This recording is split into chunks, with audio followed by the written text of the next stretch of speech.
All right, welcome back to Wednesday night class. Shalom, everybody in class. Shalom, everybody online. Hope your families are doing well. Hope you guys are growing in every camp, every school, every city, every state. Shout out and shalom to Stream of Wisdom, Houston, Norfolk, and Rochester, New York. And shout out to Cabo down in Guatemala. Good to see everybody online, and good to see everybody here. The title of the class is called World War III. It might look like a misspell on the computer. It's not a typo.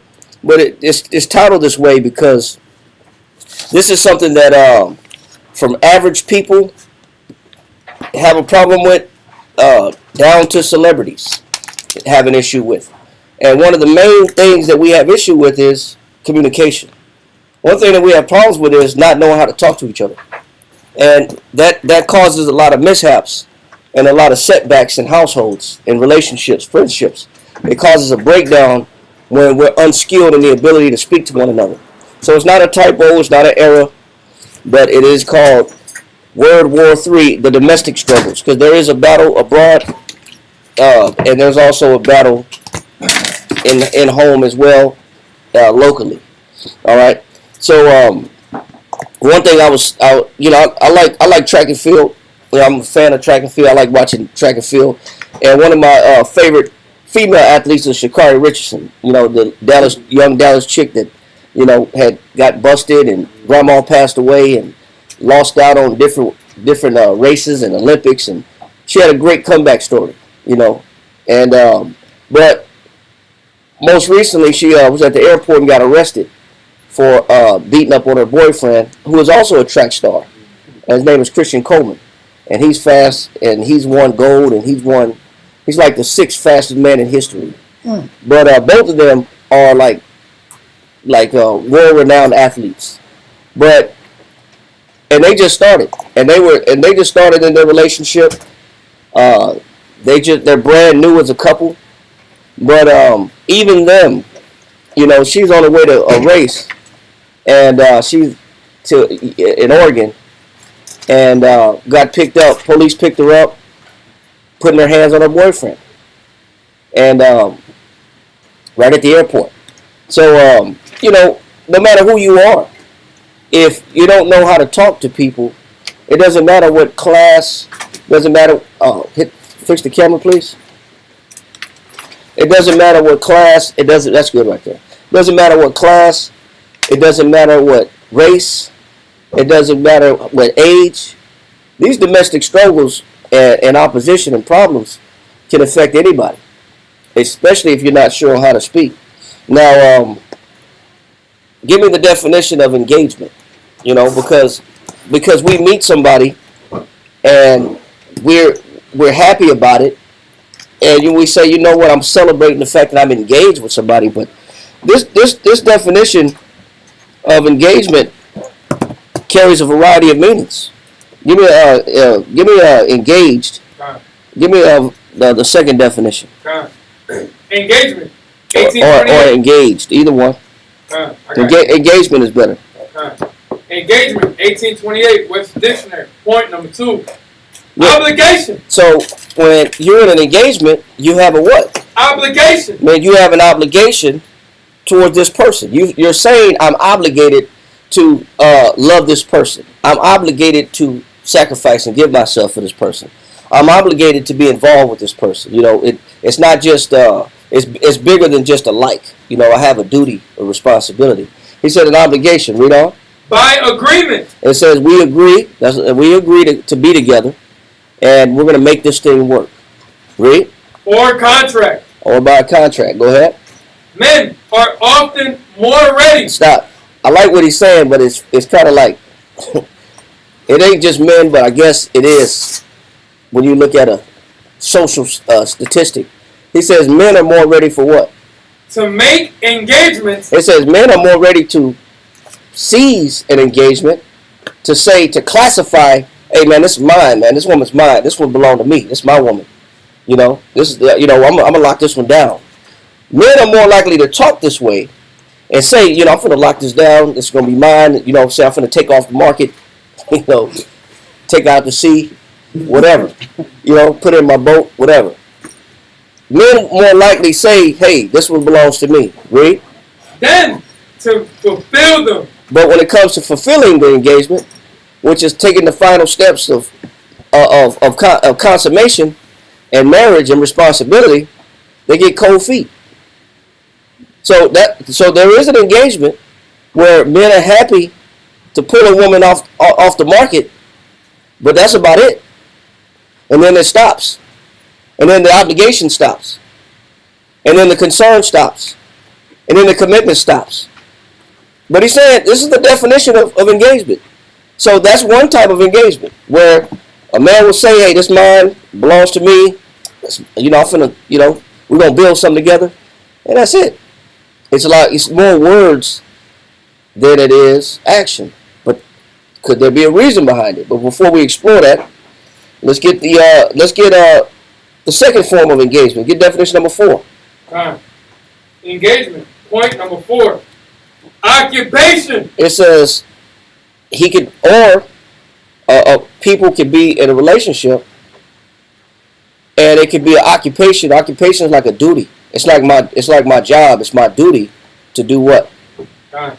It says occupation, employment of the attention. It says it's my occupation, or I'm employed. It's my duty to do what for this woman? Employment for what? Of the attention. It's my duty to do what? To pay attention. Because sometimes men will get involved in a relationship, and then they stop doing what? They stop paying attention. They do what it takes to establish it, but then when they're in it, they stop paying attention. Now give me this real quick, Daria, if you can read this for me.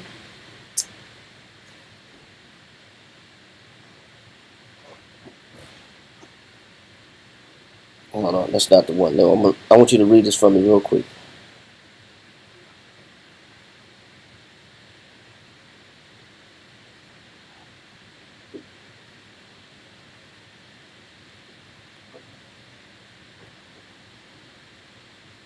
Read that right there. In the top. Yeah. Sound and vibration. Plants can detect vibrations through mechanical receptors in their cells. It says plants can detect vibrations through what? Mechanical receptors Go ahead. in their cells. It says so plants have cells and they have these mechanical receptors that can do what? Receive vibrations or detect vibrations. Go ahead. Sound waves, including those produced by human speech. It says they can detect sound waves that come from human speech. Read on. Can trigger these receptors, potentially affecting plant growth. It says so if you talk to your plants, you can stimulate what? Growth. You can stimulate growth. What else you got?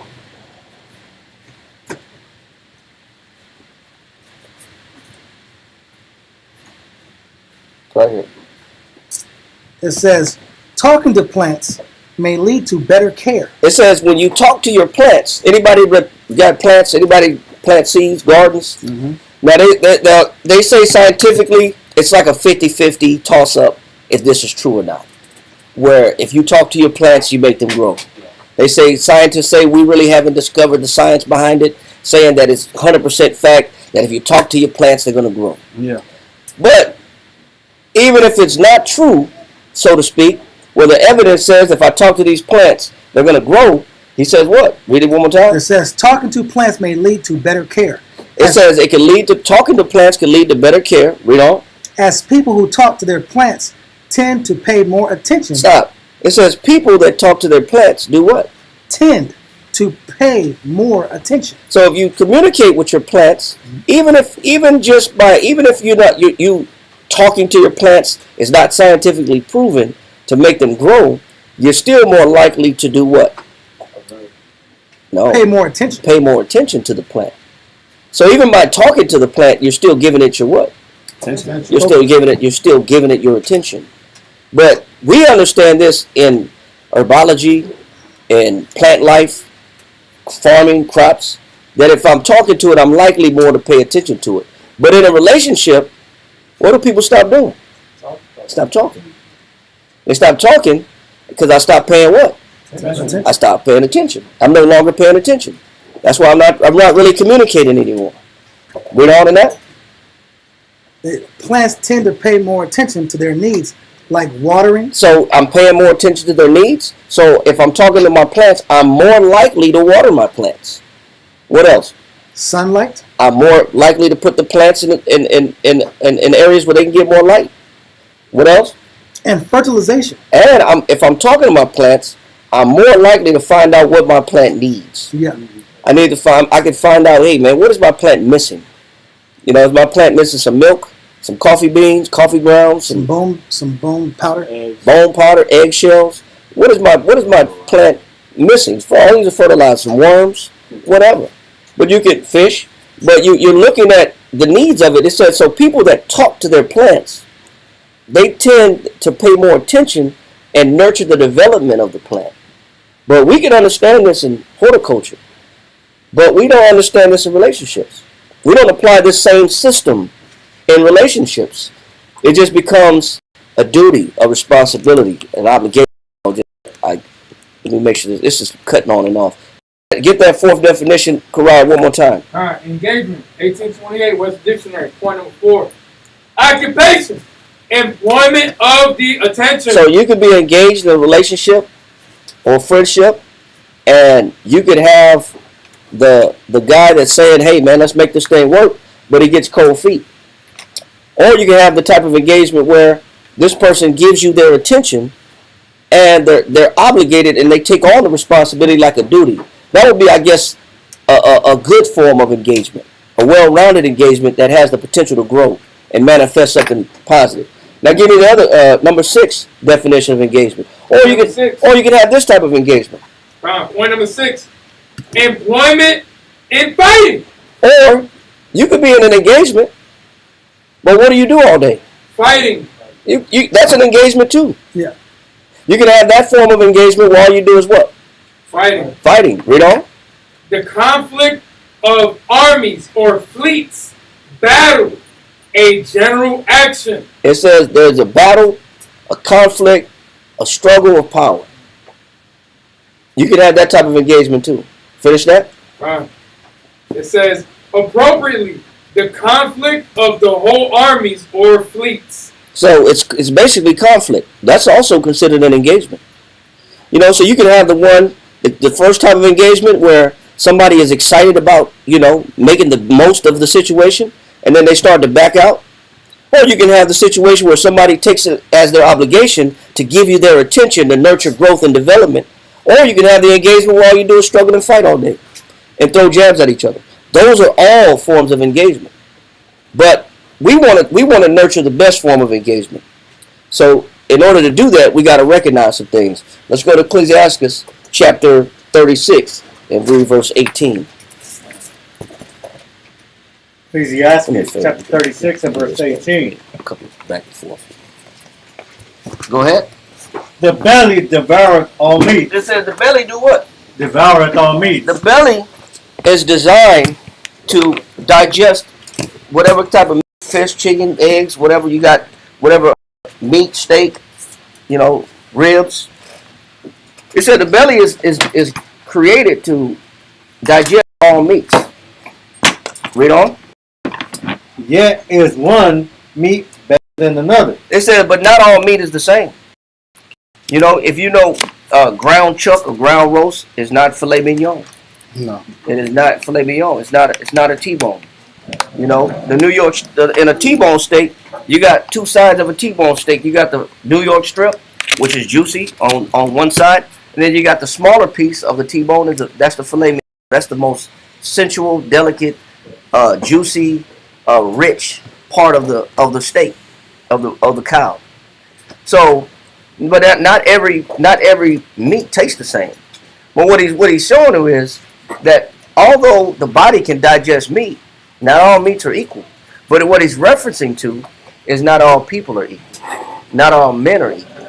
Not all men are the same. Men are different just like meats are different. Men have different qualities just like meats have different qualities.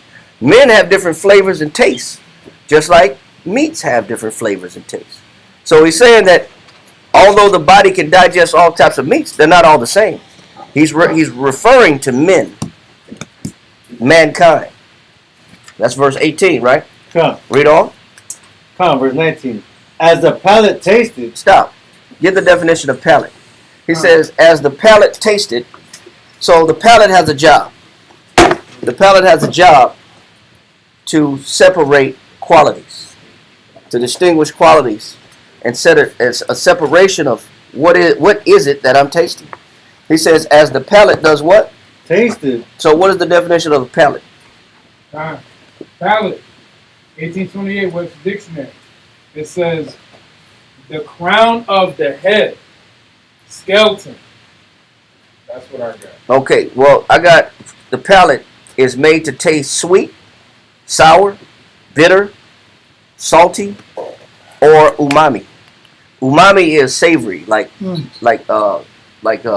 cheese sauce, rich like soy sauce. It's for savory dishes that made out of a lot of sauces. You know, real saucy dishes, gravies and broths. So he says the palate tastes sweet, sour, bitter, salty, and savory. So those are the distinctions that the palate can observe and separate. So it's made to separate. What you got? It says right here, it says taste, and also says mental relish, intellectual taste. Mental relish or intellectual taste. What he's saying is, just like you got different meats, and you got different qualities of meat. He's referring to mankind, and you got different qualities of mankind. Some men are sweet, some are sour, some are bitter, some are salty, some are saucy. So you got different distinctions. I think saucy is kind of Saucy is saucy. Saucy is kind of. That's kind of feminine, if you ask me. You know, that little gravy like this. Yes, sir. So it all depends. It was a landscape. It all depends on how the meat is being tender and prepped. It does, but it does matter of preparation. But it does. Flavor. But also that grooming, how you groom the meat, tenderize the meat, or where you soak the meat, or you add some seasoning, or you let it sit, or you freeze it, or you dip it in water, or you blanch it. It will come out different. But men are not the same. It's saying meats are not the same. Man is not the same. Man has different distinctions. So just like the palate does what? as the palate tasted diverse kinds of venison. It says just like the palate can taste diverse kinds of venison. Go ahead. So doth an heart. So does what? An heart. So just like the mind. Men come in different mind frames. Men have different minds. Read. So doth an heart of understanding false speeches. So he says, so does the heart understand false speeches. So just so the palate is made to distinguish. But we have this property where we can tell where the man's mind is at. Give me Job chapter 34 verse 2. Job chapter 34 and verse 2 reads, "Hear my words, O ye wise men." So he says, hear my words, what? O ye wise men. So if I'm using wisdom, it would be wise for me to know, what am I tasting? What am I dealing with? Am I dealing with sweet? Am I dealing with sour? Am I dealing with bitter? Am I dealing with salty? Am I dealing with saucy? What am I dealing with? I guess you can say salty. Saucy be somebody with attitude. Like the saucy. But if you're using wisdom, you can classify the difference of different people's mind frames. You can understand what it is that you're tasting if you're using wisdom. People that use wisdom, they care to know what it is that they're digesting or what they're involving themselves in and with. I can't answer that right there. You gotta wait. So,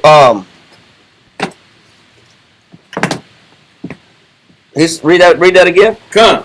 Job chapter 34 verse 2 reads, "Hear my words, O ye wise men, and give ear unto me, ye that have knowledge." So if I'm using knowledge, I want to know what it is that I'm dealing with. I want to know the distinction. I want to know the separation of qualities. Read on. Verse 3, "For the ear trieth words." It says, for the ear does what? Trieth words. It says the ear try what? Words. Go ahead. As the mouth tasteth meat. So, how do you know what you're dealing with? How do you know what you're involved in? By being attentive. Attentive to what? For the word. The word. That means if you're in an engagement, that means if you want to know what you're dealing with, you want to know what you're involved in. That means you have to become a great listener. You have to be attuned to listening. That means you have to do more listening than you do talking. If you want to know, people that use wisdom and that have a skill set of knowing exactly what they're dealing with and involved with, they know how to listen. And they know what they're listening for. They know that what they're listening to. So if I want to be able to distinguish the different characters and different qualities of man, I have to become an acute, skillful listener. I have to be good at listening so I know, okay, what am I, is this a person that's salty? Is this person bitter? Is this person being sweet? Is this person savory? Is this person emotional? What is it that I got? Got an attitude? What am I dealing with? So read that again. Come. Job chapter 34 and verse 3. For the ear trieth words. It says the ear is what is the orifice to distinguish the different taste of food, of meats. Just like the tongue separates the qualities, the ear is supposed to separate the quality of the people that you deal with. Because you got to know what it is that you're listening to, listening for. The problem is we get into these relationships and we're not good listeners. We're not good listeners. We don't know what we're listening for. We don't know. We're not even hearing what it is that we have, and then we're shocked when a person reveals themselves to be a certain way. We're shocked. You know, we get caught up in the newness of something. It's brand new. I'm excited. This thing is fresh. It's taking off, man. You know, it's going well. Everything's going well. I'm excited. I just met. I'm happy. But you're not really listening, though. You're not really paying attention to what it is that this person is about. You don't understand this person's mind frame. But if you're about using knowledge and wisdom, you'll be a very acute listener. Read. Come. It says, for the ear trieth words, as the mouth tasteth meat. So in order to do that, to try words, Ecclesiastes 32 and 8. Ecclesiastes chapter 32 and 8. Yes. 32. If your ear is going to try words, like the tongue tastes meats.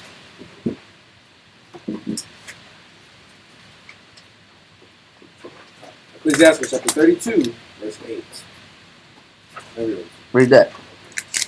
It says, let thy speech be short. That means if your ear is going to try words, that means your speech has to be what? Short. That means you got to do more listening than what? Talking. The problem is we don't understand people, and there's a war of words because we do too much talking and not enough listening. We really don't understand people too well, and we don't even know what we have and what we're involved in because we're not really good listeners. We do too much talking, not enough listening. If I did more listening, and I'm testing out what is going on with this person, I want to know what's going on with this person. How is this person thinking? That means I got to ask more questions, and I got to be ready and quick to shut my mouth and do what? It says, let thy speech be short, comprehending much in few words. I'm listening to this. I'm trying to get the understanding of this individual. I'm trying to understand what this person is getting at, what they're going. What are they saying, and why are they saying it? What's the temperament and mind frame of this individual? Read on. It says, be as one that knoweth, and yet holdeth his tongue. Even if I think I understand this person, it's better that I still keep doing what? Holdeth his tongue. Even if I think I know what this person gonna say. I already know, I already understand, I already know, you ain't gotta tell me. I already know what you're gonna say. It's still better that I what? Holdeth his tongue. You know why it's better to hold your tongue versus insinuating that you understand something? Because it might be proven that you don't understand like you think you do. Yeah. It might be beneficial for you to just keep it to yourself temporarily because the person might reveal something to you that you never heard before. Come. And that's why it's beneficial not to just trust what you think you know, especially in relationships. Well, you know, I've seen your type before. If I say I've seen your type, I'm not listening to you. Yeah. I've already said in my mind, I got you figured out. You don't have people figured out. Nobody has anybody figured out because nobody listens long enough to figure it out. We don't listen. We're not good listeners. Read on. What else will I do? Read. Verse 9. It says, "If thou be among great men, make not thyself equal with them." And the reason why we're not good listeners is because we're too busy what? Talking about what? Making ourselves equal with them. What does that mean? The reason why I'm not a good listener, because I think that, you know what? I don't have to listen to you. I'm equal to you. Or what you have to offer is not, you ain't really got nothing to offer me. Yes, sir. Feel like me and you both make sense, or I have the same amount of sense that this person has that is more experienced than me. Right. I'm too busy trying to struggle for authority or struggle for position. Or I'm too busy trying to be equal or be on the same par as this person so that I'm going to keep talking because in my mind, you know, me and you got the same wisdom or you're not bringing anything new to me. So I get out of turn simply because I'm competing with you in speech. You said something wise, well, I'm going to say something too wise. You want to take it to this level? Well, I can take it to that level also. You know, I can do what you do. You know, I'm not impressed. But we're too busy competing with each other. Who going to get the last word? Who going to get the last say? Whose point is going to be heard the most? I'm going to drive my point. Well, you know, if you're going to drive your point, I'm going to drive my point even further. When you're going to make your point, I'm going to make mine too. We're too busy competing. That's why we don't listen well. And then we wonder why the engagements are not all the same. There's different types of engagements. There's war, conflict, and battle. There's the guy that makes a promise, but then he starts backing away and getting cold feet. Then there's the guy that says, you know what? It's mine, and I'm going to be responsible. And this is my job and my duty to pay attention to this person. You got different types of engagements. But whatever the type of engagement is going to be, it all starts from listening. It all starts from knowing how to listen, how to communicate. If we're not good communicators, all bets are off. You're gonna have that sixth definition of engagement, where it ain't nothing but fighting. It's all battles. Well, I got to prove my point. When you got something to say, I got something to say too. We can both go back and forth. Well, you know, you could both throw rocks and mud at each other. Nobody's really listening. So, verse 9. Ecclesiastes chapter 32, verse 9. "If thou be among great men, make not thyself equal with them." It said, make not thyself equal with them. What I should be doing. Finish verse 9. It says, "And when ancient men are in place, And when elder men are in place, more experienced men are in place. Read on. use not many words." Man, I need to really keep my tongue and keep my thoughts to myself and what I have to say to myself. Go to back to Job chapter 34 and read verse 3. Job chapter 34 and verse 3 reads, "For the ear trieth words, It says, because the ear is trying words. Go ahead. as the mouth tasteth meat." And we read about, Amiyathi read about the palate, and that all meats are not the same. All man is not the same. All people are not the same. But if I'm going to really understand people, then I have to train myself to be a good listener. Read on, my Waller. Verse 8, "Which goeth in company with the workers of iniquity, and walketh with wicked men." Read verse 8 one more time. I mean verse 3. I'm sorry, not Verse verse 3 8. again? Verse 3, not 8. "For the ear trieth words, as the mouth tasteth meat." Verse 4, "Let us choose to us judgment." So what's better for me is what? Choosing. Choosing judgment. What does that mean? Know what to say. Making Make it make uh, sense. Listen more. Accepting correction. Accepting correction? Making the best decision. Making the best decision. Choosing to listen more than talking. You Because you're giving your mind to what's being said. right. Let me give time to process what's happening, what's being said. Let me judge the situation appropriately. Mm-hmm. Truly listening to the person so you can get the right response. Really help them out. So you can be fair. Judgment is about equity. It's about fairness and equity. I know how to look at this person the right way, but as I'm learning how to look at this person the right. If I don't listen to this person, I never know how to look at this person the right way. If I don't listen to him, you'll have your hand up. Yeah, because now if you don't know how to make that approach, now become a conflict of interest. Yeah. So now you don't listen, you make assumptions. So your assumption overthrows what could be true? Yeah, what could be true? Or what could be fake? Yeah. Yes, sir. I'm looking to discern, you know what I'm saying, between right and wrong. See how I can handle somebody correctly.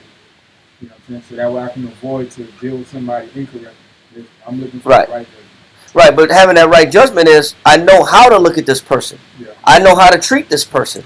I know how to be fair to this person. But how can I be fair? How can I know how to treat a person that I never really listened to? Can't. It's Yeah, impossible. possible.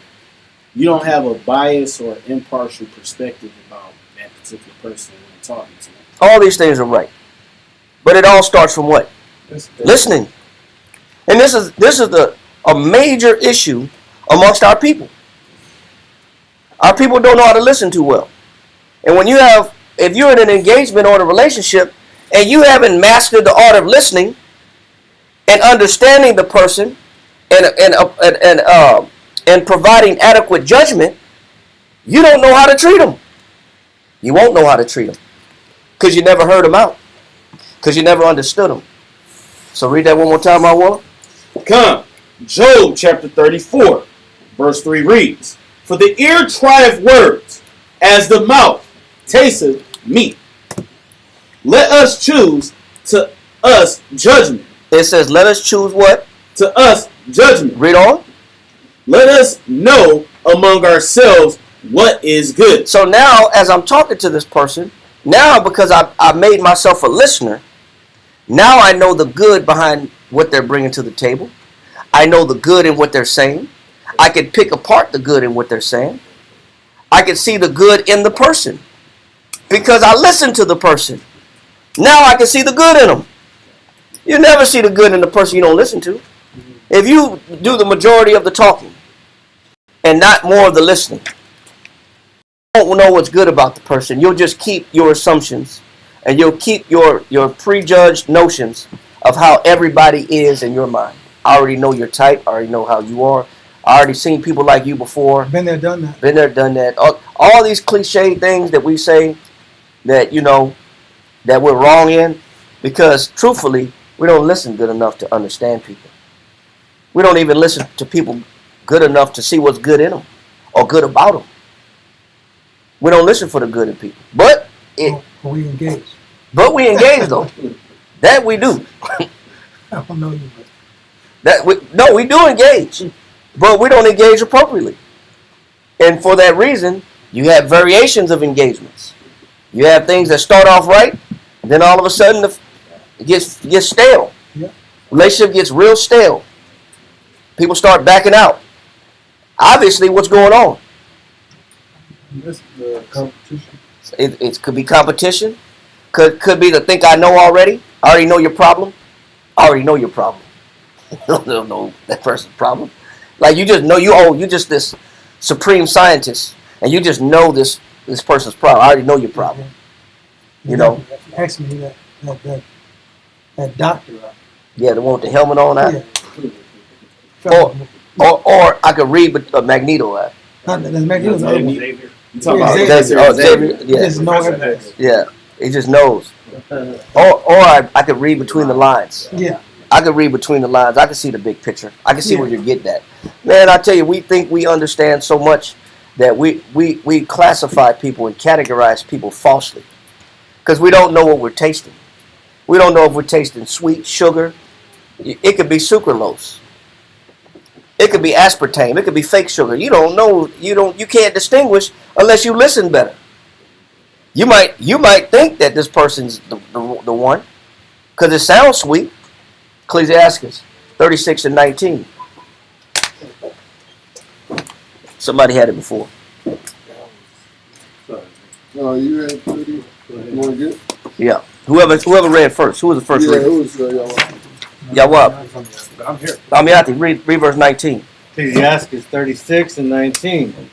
As the palate tasted diverse kinds of venison, And if your ear is just like the tongue, where it could taste words, you can pick things up, you can classify things, you can distinguish things, read. so doth an heart of understanding. And then you'll get some understanding when you become a very good listener. Read on. So doth the heart of understanding false speeches. And then also, not only do you see the good in a person, but you can also see what? False speeches. You can also know when a person's full of crap too. All these, knowing when somebody's real and knowing when somebody's fake, comes from being able to listen better. You know what you're tasting. You know what real meat tastes like. Man, this is beyond meat. This ain't real meat. This is not real meat. This is lab grown meat, man. This is not, what's the name? What's that wing spot? Pluckers. Wing Daddies? No, Pluckers. They had Pluckers. Everybody ever been to Pluckers? I will never go to Pluckers ever again. What? That is not real chicken. It's not real. First of all, a chicken strip shouldn't look like a whole chicken breast. Yeah, that's a problem. And if you get 4 chicken strips, That's a problem. but they're piled this high, and they look like 4 chicken breasts, It's just fun. those are not real chicken breasts, man. Those are not. And then when you open them up, they're like gummy and stringy. That was at Wing Daddies. I remember. Me and you was there, and the brothers was there. That was Wing Daddies. You sure about That's that? why I said Wing Daddies. Well, that's one of them That's too. what that you pulled the chicken apart, and the glue they had meat glue in the middle of it. Okay, it was Wing Daddies. I stand corrected. It says Pluckers meat is real. Okay. Yes. Okay. Yes. Okay. My wallet. I stand corrected. It's not Pluckers. You can go to Pluckers, man. Go to Pluckers. Do not go to Wing Daddies. Then. You know what I'm saying? Wing No Daddies. Popeyes. Them wings was not real wings. They was, first of all, they were too big. Like, they were ginormous, bro. It's like, damn, this can't be a chicken strip. This is too big. For $10? That was too much chicken. It was It was- a deal too. No, my wallet. The deal was what made you. The cost made you go in, but the fake meat make you sick. Yeah. But I'm glad you brought that up, man, because I had the Pluckers in my head. Wasn't going back, bro. So read that again. Come. Verse 19. Mm-hmm. Ecclesiastes 36 and 19. As the palate tasteth diverse kinds of venison, so doth an heart of understanding false speeches. So when you listen good and you become an acute listener, you can see the good in people, and you can also see what's fake about people. But you can't clarify that and classify that until you listen. But if you're not a good listener, you're a talker. You're used to talking all the time. You're not really used to sitting back, actually listening to people, hearing somebody out, analyzing what they're saying, looking at what they're saying, both for the good, and you'll be able to recognize. You listen close enough. Okay, man, that person just they inflated that truth right there. That's an inflated truth. That's not true. That's not that person. They stretched the truth. It's a little white lie. Just a little white lie. Just a little exaggeration. But you know this when you start listening to people. Yeah. Right. So Until you listen to Joe Crack's podcast. What's his name? Joe Rogan. No, not Joe Rogan. Another Puerto Rican cat. He's a rapper. Oh, you talking about Fat Joe? Yeah, Fat Joe. Fat Joe. Yeah, he tells all kind of stories. He saved people's lives. He lies about everything. And you gotta look at the stories. He has a lot of tall tales. He said he went to high school and he robbed 70 people in gym class with no gun.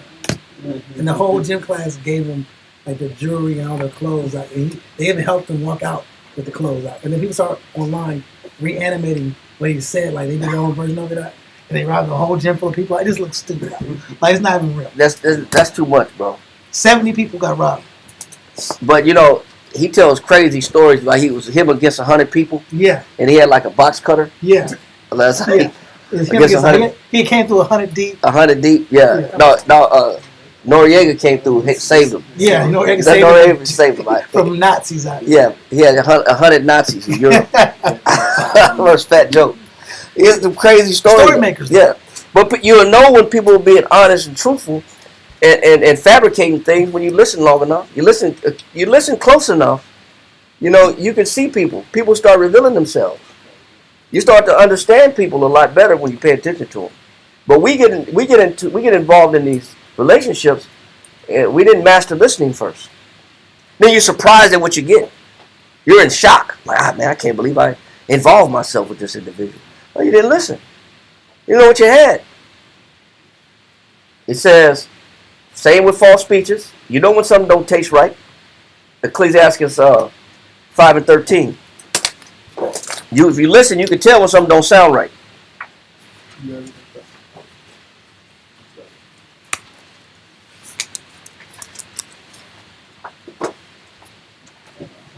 Okay. I thought you were going to get it. Ecclesiastes chapter 5, verse 13. Honor and shame is in talk. It says respect and embarrassment. Honor, which what makes you respectable as a person, and also what is embarrassing about you. Both are in what? Is in talk. Is in talk. By how people talk, you can tell what they are. And you can tell how much honor you should give them and respect you should give them based on how they talk. Or you should know, if you're a good listener, man, I wouldn't be caught dead with this person. This person is an embarrassment. If you listen, you can tell, you can taste, you can decipher, you can distinguish. Your palate can become very acute, like a connoisseur that's a 5-star Michelin chef in New York. They can taste star anise. Yeah. They can taste creme brulee, or they can taste different asparagus or hints of almonds, and they can taste if it's frozen or it's cooked. Some people can't tell. Yeah. And you go to that show, that Hell's Kitchen, he'll walk in and he'll eat the food. He'll spit it out. Is this frozen? And they'll say yes. And then he'll throw the plate down. Like he can tell if it's fresh or not. It's quick to see difference. You can tell when somebody's using canned goods for tomato sauce. That's true. Or if they blended the tomatoes and seasoned it and then made the tomato sauce on the spot. Fresh. You could tell somebody made pasta from hand, or they just bought a carton of noodles and just hit it with some hot water and some salt. You could tell if these are real noodles. This ain't paying no $12 for macaroni noodles. It's mac and cheese, man. Yeah. It's a $3 box. Right. Charge you $15 for a $3 box of macaroni and cheese. This ain't even real macaroni noodles. Man, it's vermicelli noodles. These Fideo, man. It's Fideo noodles is $1.50. These $1.50 Fideo noodles, man. It ain't no angel hair pasta. That's not angel. That's Fideo. You getting hit at the restaurant, they hit you, man. They know people don't know the difference. You don't know if you got fresh fish or fish that was been frozen for 6 months. People don't know. They don't have developed palates. Just like people don't know people. They don't know if this person is honorable, or they don't know if this person should be ashamed of themselves, because we don't listen enough. We let people tell us and gas us up and tell us what we want to hear, and we don't listen good. We're not good listeners. But when you're a good listener, you start to distinguish whether this person is honorable or worth my time, worth my effort, and worth my energy, or this person is not fit. I'm not fit for this person. This person is full of it. This person is full of crap. You can only just classify this and distinguish these things when you train your mind to listen. If you don't become a good listener, you'll never know what you have, whether it be honorable or whether it be shameful. You got to be a good listener. Yes, sir. Okay, so one thing about it is I like this class. What it is, some people will gravitate on what they want to hear, and everything else is irrelevant. So they throw it out the way, and then they're going to base on that one key factor and just take it and run with it. Yeah, but those people are the ones that prepare themselves for trouble in the end. because they listen for their lust, they listen for their passion, and they listen for their indulgence, and they had listened for their flesh to be fed. They weren't listening for the spirit in a person. They weren't using wisdom like we read earlier. They wasn't using wisdom and knowledge as the barometer to be able to tell people that use wisdom and knowledge. They are acute listeners. I'm listening for more than just, are you telling me what you want me to hear? Are you just trying to gas me up? Are you just trying to fill me up with whatever it is that you're trying to sell me? Are you trying to convince me? You're just trying to convince me to do something or believe something. You know the difference. But if you're just listening for your lust, of course you're not. It's going to go over your head. And then hindsight 2020, when you look back and say, man, I saw all the red flags. I just wasn't paying attention. I saw the danger. They told it all to me. I just didn't want to. I didn't want to see it. I wanted to believe that this person was honorable. And this person brought me shame. It's like you're like a year behind, like catching on to what a person was. You know? Yeah. I listened a little late because I listened too late. Fool me once, shame on me. Or Yeah. shame on you. Fool me twice, shame on me. Yeah. How come we keep getting shamed? We didn't train ourselves to listen to people. Yeah. So if you don't train yourself to listen, the type of engagement you create, it will be a difference. It will be one of possible war and conflict. Or it could be that this person takes me serious and gives me their attention. And they give me their attention because they actually listen to me. It makes all the difference in the world, especially when you're dealing with engagements and relationships. If you're brand new to relationships or solo and thinking about a relationship, you need to pay attention. Or if you got friends that you're unsure about, you need to pay attention. You got coworkers, classmates that you're unsure about, pay attention. You got people involved in your life, pay attention. Because they're constantly saying things, but if you don't know how to distinguish what it is that they're saying and what they're coming with, you may have fool's gold. You may thought you had some gold. That was just shiny metal. You don't have what you think you have. that Master P gold. Yeah. That 10 karat, 8 karat gold that start turning green on everybody up. That's horrible. So he said, Ecclesiastes 5:13, he said what? John, honor and shame is in talk. So he said, but the problem is we can't recognize it, and we don't know, and we also don't know how to talk to people either. We don't know how to listen, and we don't know how to talk. That's why the communication is there's constant communication breakdowns amongst people. You got bad listeners and you got bad talkers. Yeah. And that's a recipe for disaster. Inadequate on both sides. Yeah, it's gonna be engagement, the wrong one. Yeah, it's gonna be that war, that conflict, the battles that ensue. Ecclesiastes 36:20 now. We was at 19. Let's read verse 20. 36. Yes. Ecclesiastes. I wasn't in 36. Somebody else was. Ecclesiastes 36:20. A froward heart causeth heaviness. So if you're not a good listener, or if you're not a good talker, and you just say whatever comes to your mind, and you just got to get your point across, get that definition of forward. Forward, 1828, what's the dictionary? It says, perverse, that is, turning from, with aversion or reluctance, not willing to yield. It says, so if you're a person that's a talker, but you're not willing to what? Yield. If you're having communication with people, you got to know when to what? Yield. You got to know when to yield the floor or yield to the other person's point. If you're going to make the best relationships, the best engagements, then you got to know when to speak. It's about timing. I know when to say what. I know when to let the other person know that I'm actively engaged in this conversation. And I know when to let the other person know that, hey, I got a point I want to make also. But we don't even know when the person's done speaking half the time. Don't know. The person's like they're in the midst of the point. And then we just Chop it off. Yeah. And then they don't want to say anymore because like, no, okay, I'm cool. They'll sit back. Or if you're doing all the talking and they just get quiet all of a sudden, It's like, okay, well maybe let me yield to this person. Let me see what they got. Let me see what their thoughts are. Let me see where they're coming from. I said something, then let them say something. Then I say something, then let them say something. But we don't know how to do this.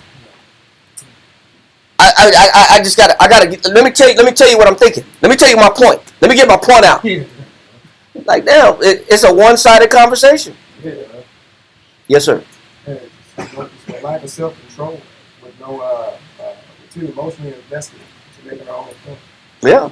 So it makes for bad communication. It makes a recipe for bad engagement, bad relationships, bad friendships, because we don't know how to take turns. I don't know the order of a conversation. Yes, sir.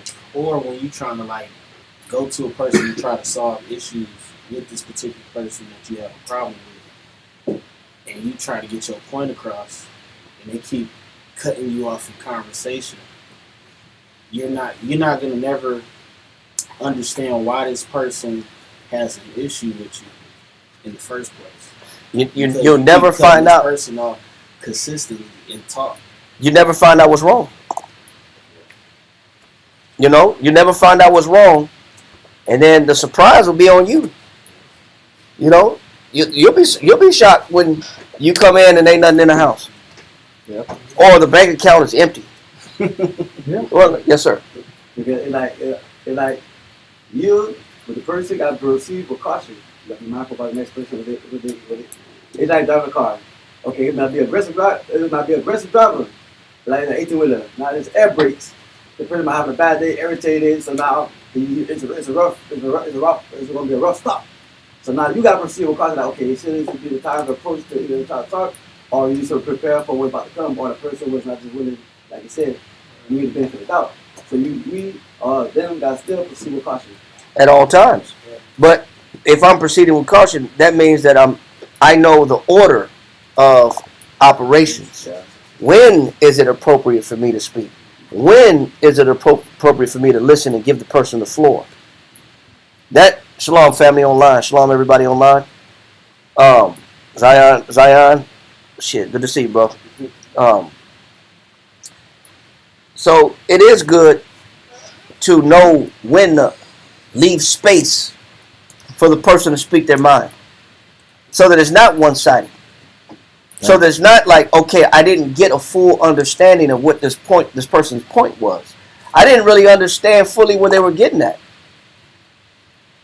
Sometimes people have to be comfortable to speak. A lot of brothers and a lot of sisters, it's like, I remember one brother in particular, it had to be at 3 o'clock in the morning.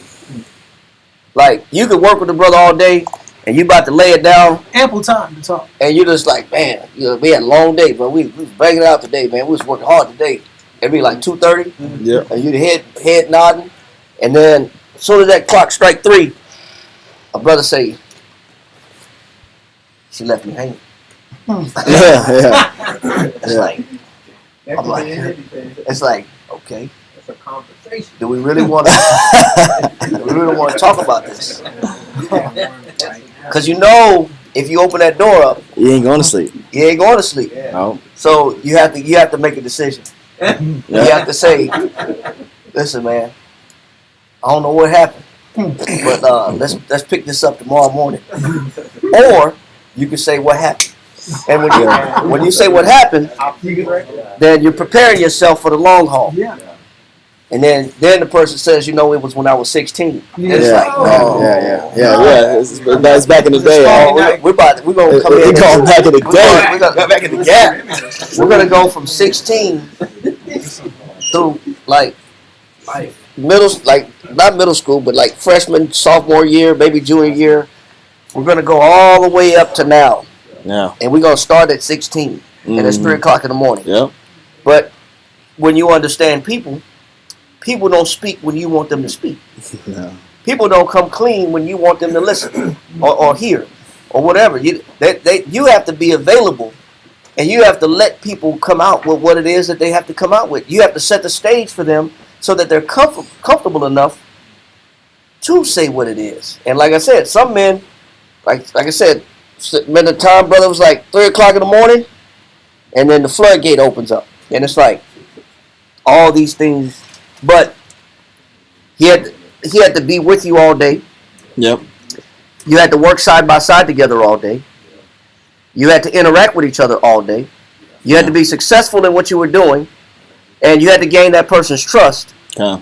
And after all these things are done, then the person says, "This happened." Yeah. Yep. And this is what and my heart got broken. That's why I don't trust people. And like, damn. Yeah. And you gotta just start standing up, drinking some water, getting up, get moving, get some blood flowing, because you gotta prepare your mind for listening. Well, we don't do that with each other. We don't, because we don't have the attention span necessary to give the floor to the person. Neither do we have the desire to. I was going to say even the humility, because it's a very humbling experience when, you have your particular direction you want to go, whether it be sleep. I got to work right now, or I got to see my mind in some other event, other scenario, and the fact that I got to now listen. It's not a time necessarily for me to correct. It's not a time necessarily for me to chastise you, but to actually listen to what you're saying and to figure out where you're coming from, why you do what you do. It's a very humbling experience sometimes. It is. Give me that fourth definition, Karai, of engagement. Engagement. 1828 Webster Dictionary, point number 4. It says, occupation, employment of the attention. It says employment of the attention. I've seen sometimes where we're at an IHOP because it's the only thing open. It's 4 o'clock in the morning, and we're looking for something to eat, or we're at a pizza place, and we're at a round table, and the brother can tell that he has everybody's attention. Yeah. And so it's at that moment when he has everybody's undivided attention. That's when the brother starts talking about 1987. I'm not saying that in a bad way. I'm just saying that people don't always come clean with what it is that they got going on inside of them unless the stage is set. Yeah. Unless they know that they have your attention. And if they know they have your attention, that's when they're ready to. When you're not on the phone doing the phone thing, because half the time we doing this on a regular. We on the phone, huh? What you say? Huh? What? Say it again? Huh? 87? Yeah. 83? What? What you say? No, say that part again. Say that part. What happened? I didn't catch that part. Yeah. Or the old TV joint. Oh, that's the worst. You got duck, man, duck. Oh, what you say, brother? Damn, man, it's the 4th round, man. It's the 4th round, man. You about to lose, huh, brother? What you say, brother? Yeah, go ahead, brother. Say that one more time. I'm listening. Man. That's cool. Yeah, I'm listening to you, brother. Hold on, brother. It's the last round right here. Hold on, hold on 1 second. Let's get through this round. Man, or you expect people to want to talk then? Hell no, man. You're not listening anyway, is what they say. You're not listening to me anyway. So it's sometimes that in order to create the proper engagement, that means your attention has to be there. And for people to really communicate with you, they got to know that they have that from you. And if they don't know that they have that from you, they're not about to deliver the goods that you need to hear to understand that person. Or the video game. That's a crazy one, too. Video game. And it's even worse if you got the VR set on. the virtual reality set on. You're just in a whole nother galaxy right there. Oh man, whoa. Say it again, brother. They're coming out the building. Shoot. Watch your back. Watch your 2. You're 10. Watch your 6. Yeah, you in you got the virtual reality goggles on. You're really not. You're out of there, man. You're not even there. You're not even here. You think somebody's gonna talk to you at that point? Never. Never. People need to see that you're there and available, giving them your attention. They got to see that your mind is empty, and they got to see that you're not distracted. Otherwise, people are not comfortable to even bother with telling you about themselves. So it's a lot of building and bonding with people is in the talk. Everything is built in the speech. But if you're not a good listener, you're in trouble. You don't know how to listen to people, when to listen, when to go back and forth, when to give the person the floor, when to open the door for an exchange of dialogue or thoughts, you're in trouble. How can you build something like that? And you never really get an understanding of people. Or it's only about, it's one-sided. You just tell me what I need to hear, and you tell me what makes me happy. And I'm reaping the benefits of the relationship. But I don't want to hear the other side of it. I don't want to hear the side that's uncomfortable. I don't want to hear the side where I'm the problem. I don't want to hear the side of what you got to say or care too much about what you got to say, because I devalue your opinion. I really don't think highly of your intellect. So it's a waste of my brain power to listen to you, because you can't teach me nothing, or you can't show me anything, or you have nothing to offer me. Man, we dismiss people that way also. So get that one more time. Ecclesiastes 36:20. Ecclesiastes 36:20. A forward heart causes heaviness. It says, but if you're a person that's forward, meaning you're unwilling to listen. Yeah, you're setting somebody up for a problem. You set yourself up for a problem.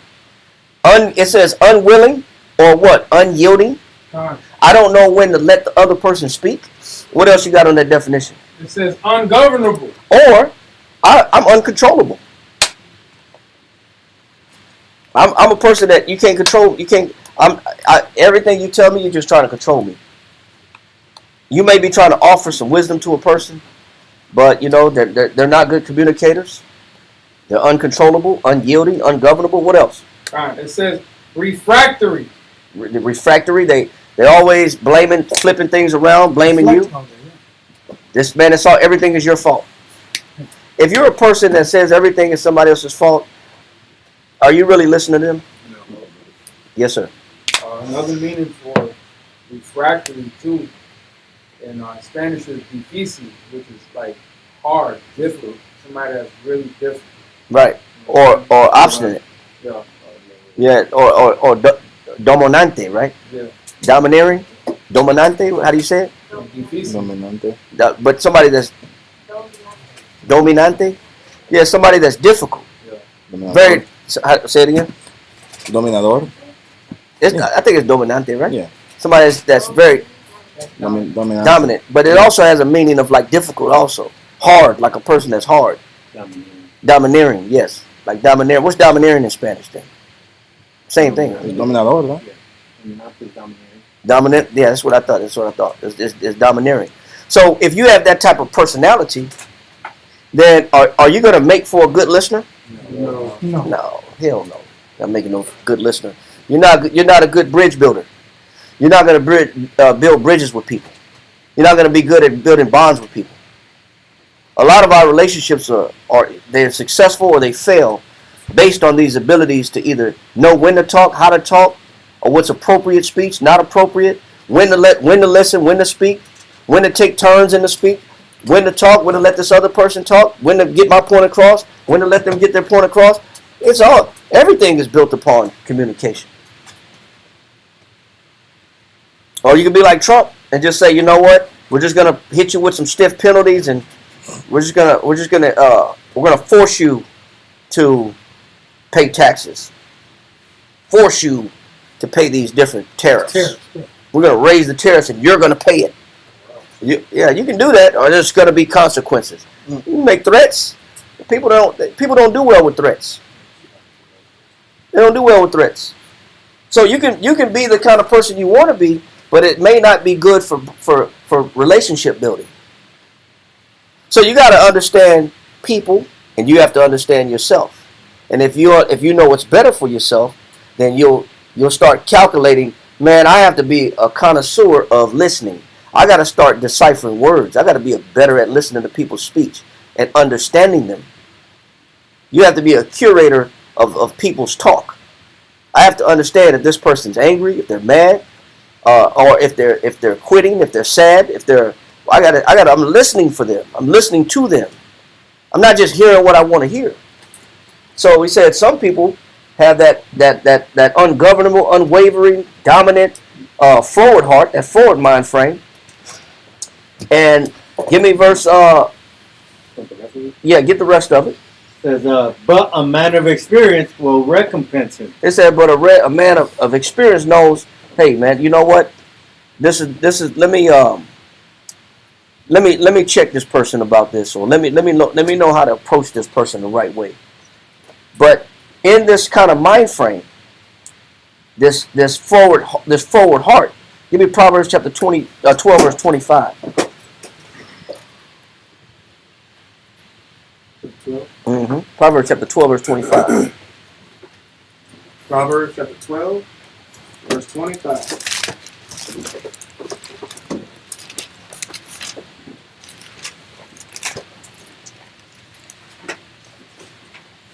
Read that. Proverbs chapter 12, verse 25. Heaviness in the heart of man. It says, so if I got a lot of things pent up in me, if I got a lot of things going on inside my mind, especially if I have a forward mind. Read. Heaviness in the heart of man maketh it stoop. It says, so if I have this type of mind frame, that's a heavy mind frame to carry. But also, it's also a heavy mind frame to deliver to people. What type of an effect do I have on people if I have this type of mind frame in me? What effect do I have on them if I have this type of mind frame where I'm unyielding, I'm ungovernable, all that other definition, unyielding, ungovernable, not willing to comply. If I'm disagreeable, and I don't know how to comply with people. If I got this in me, what effect am I going to have on the other person? Heaviness in the heart of man maketh it stoop. Yeah, I'm gonna make them stoop. Meaning, I'm gonna bring them down. You know what I become? I become an oppressor, and I become a master of tearing people down because I'm not a good listener. So I project my ways on other people because I'm really not a good listener. I can't really give people what they want. I only want to give people what I want because I'm unyielding to give to them what they want. So at this point in time, I become a teardown specialist. All I know how to do is tear you down because I only want to hear what I want to hear. I only want you to listen to what I have to say. I'm not trying to be compliant and comply with you. I'm not trying to be in agreement with you. I'm not trying to yield to you. I'm only trying to get you to hear what I got to say. And if I got this type of mentality in me, then I'm going to suppress other people. People ain't going to want to deal with me. People are not going to want to fool with me, deal with me, talk to me. People are going to be real brief and real short with me. You're not going to get much out of people this way. So you got to know what's in you and what effect you have on the next person. Especially if you're trying to build something with people. You don't know how to talk. You don't know how to communicate. You don't know how to exchange and dialogue and know what's fair and appropriate. If you don't know what to look for or look at the good in a person or see the good in a person or to understand a person when they full of BS. They kill a report. You don't know what you're doing. And half of us don't. Half of us, to be honest, ain't never been trained on how to talk to people. Be honest. They haven't been trained. So read verse 25 again. Proverbs 12 and 25. Heaviness in the heart of man maketh it stoop. Go ahead. But a good word. It said, but if I know how to deliver what? But a good word. But I can only give a good word when it's not one-sided. I could only encourage when it's not one-sided. I can give people what they need when it's not all about me. I know what to say to people when it's not only about me. He said, but a good word do what? Maketh it glad. I know how to brighten somebody's day. You don't really know how to brighten somebody's day and make them happy if you don't listen to them. If it's one-sided. If it's only about whatever that you got to say, you don't know how to brighten somebody up. You don't know how to make the other person feel better. Because you only care about what you got to say. I don't care about that's all I care about. It's my words or no words. My way or the highway. Ecclesiastes 39 and 21. I'm sorry, 31 and 29. Ecclesiastes chapter 31 and verse 29. More about this person that has a particular mind frame, if I'm not careful. Read. Ecclesiastes chapter 31 and verse 29. But one drunken with excess. They're just talking about somebody that's intoxicated or somebody that's heavily influenced with one way of thinking or whatever it is that they're influenced by. Read on. But one drunken with excess maketh bitterness of the mind. And the focus here, there's different things that happen to people that make people bitter. There's wine just represents influence. There's a lot of things that influence people's minds to be bitter, to be angry, or to be one-sided, or to be domineering, or to be vicious. Different things have happened to different people to why they are the way they are. But if you're involved with somebody that has a bitter mind, what's the state of the relationship going to be like? Read. It says, but one drunken with excess. Now read over. Just read from that point. Okay, it says, maketh bitterness of the mind. Read on. With brawling. It says the estate of the relationship is only going to be about what? Brawling. And so if a person has a bitter mind, are they going to be a good listener? No. What are you going to have when you got, what's going to be the state of the relationship when you have somebody that has a bitter, contentious mind, that's unwilling to listen? Brawling. It's going to be a lot of brawling, a lot of back and forth. What else? And quarreling. Quarreling is fighting. Yeah. Now you have that other definition of engagement. Now you have that other type of engagement. Two militaries. Yeah. Two armies. Two Navy battles going at it. Two armadas going at it. It's a Navy fleet. So, so what it is, if I'm not careful, then what I'm gonna do is set the stage for a battle royale, and that's why the class is called World War III, because the domestic struggles, because the war comes from who? Our deficiencies, and then we decide to come together, and literally we can't engage. We can't properly engage the right way. We can engage in war. We can't engage in peace. Yeah. Or I can't make that other person not have cold feet. Yeah. From backing out. I can't keep you engaged because people right now online are going crazy right now. There's an epidemic of people that can't engage. They can't keep people engaged. Like the physicality is just not enough these days, which is a blessing. Truth be told, the physicality has never been enough. Yeah. But people have this false belief because we're in the age of. You can look at my visual resume. I'm smiling. I'm playing on the beach. I'm buying something. I'm in a nice car.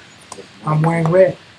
People are looking at this visual representation online and expect someone to like their application, and then when they engage, they can't keep. It's like a person's a slippery fish. What part of that reason is because I don't have the substance necessary to engage with this person.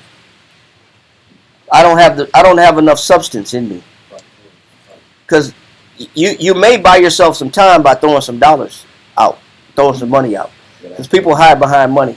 So I could kind of buy myself some time to really look like I'm paying this person attention, like a parent does a child. When a parent has more money than time, they just rather buy the kid everything. I'm just going to buy you everything. But that's not really what the kid wants. That's not really what the kid needs. That's true. But a parent that don't have the substance or the mental attention to want to give or desire to give the child, they'll just say, here's the money, go buy what you want. That ain't what the kid wants. So I'm thinking, I bought you everything. Why are you disrespecting me? Yeah. Look at all the toys you got. You want it for nothing? Yeah. You ain't never been out like your friends. You've had all the latest and the newest games and the newest bikes and the newest. Look at all these things that I flooded you with. Yeah, that's true. But is that what they really wanted? Nah, that's not what they really wanted. And they didn't have the words in their youth, or maybe in their older age to say what they really needed. You know what? That's how I got the money. I was one-sided. That's how I got the money to spend on you, because I was one-sided. And it was about acquisition and money. I wouldn't really listen to people. But because I was deficient at exchanging with people, dialoguing with people, I don't even know how to dialogue with my own kids. Now, there's a deficiency here. There's a breach there. There's a breach. There's a breach. And then there's grudges, unhappiness, and distance, or anger, or there's this in the room. The air is just stale as hell for long periods of time. Most kids will throw away the toys and the games for their parents' attention. Most kids will throw that away in a heartbeat. Yes, sir. And because you have war in the title, we don't even know the rules of engagement in the war. Like when you have a disagreement, Right. how to approach. The first thing you do is you have a council before you go to war. Mhm. But you got to be listening parties. No, I'm just shooting a text. But the problem is what the kids really need is the attention. No different than a husband that buy wife purses and shoes and gifts and trinkets and necklaces and jewelry, but won't listen to her talk at all. There is some cases like you got what's his name, Jeff Bezos. He didn't choose one For that for that purpose. He got like a Barbie doll, man. I have you here for show, not to listen. And I think she plays her part real well. She knows she's doing that. She knows. She's like It's like a 40-year difference.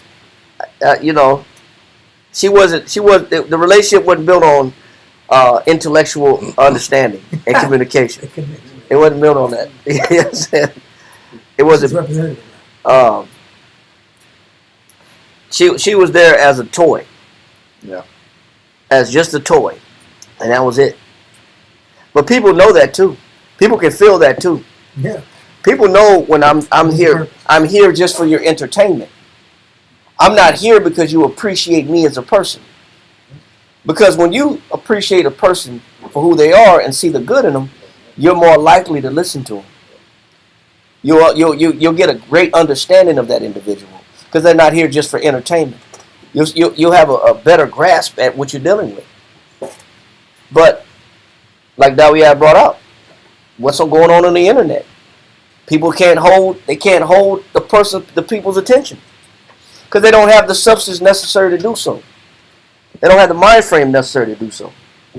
Because what it takes in order to engage in relationships properly is a great understanding of what it means to communicate. I got to know how to talk to people. I don't know how to talk to people. I'm gonna have some problems. So we're in Ecclesiastes 31. Read verse 30. Verse 30. Ecclesiastes chapter 31 and verse 30. Something about this intoxicated one-way person who's influenced in their own mentality or through substances. Read. Ecclesiastes chapter 31 and verse 30. Drunkenness increaseth the rage of a fool. And if I only see things one way and I have a bitter mind, I'm unyielding. It says it increases the what? The rage. The rage of a fool. It's not just talking about alcohol. Read on. Till he offends. It talks about I just hold on to my way of thinking. And as long as I hold on to just my way of thinking, I don't open myself up to understand the other person. It's only a matter of time that I what? Offend. I become offensive. How and why can I become offensive to people? Because I'm raging. Say it again. Okay, like the element of war, the element of surprise. If you're not willing to listen, and so now when the person explode at that last given moment second, you accept it, you allow it, because you never give them the benefit out to even try to start to communicate. So now, basically, you gotta accept it. But it can have been avoided if you just, like I said, listen. Yeah, I like what you said. You're surprised at their response. But a lot of times, what you got? The rage of a fool. It says rage. To be violent or tumultuous. To be furious with anger. Exasperate with fury. Extreme eagerness or passion directed by some object. What happens is people are being stretched to listen and they don't want to listen up. It's like that spring. When you pull a spring back so far, you stretch it out, then it has this violent pullback or this violent contraction. Yep. So when people are forced to have to hear someone else, and I'm already a fool, I haven't exercised myself in engaging my ear and my attention to the other party, then you're stretching my patience.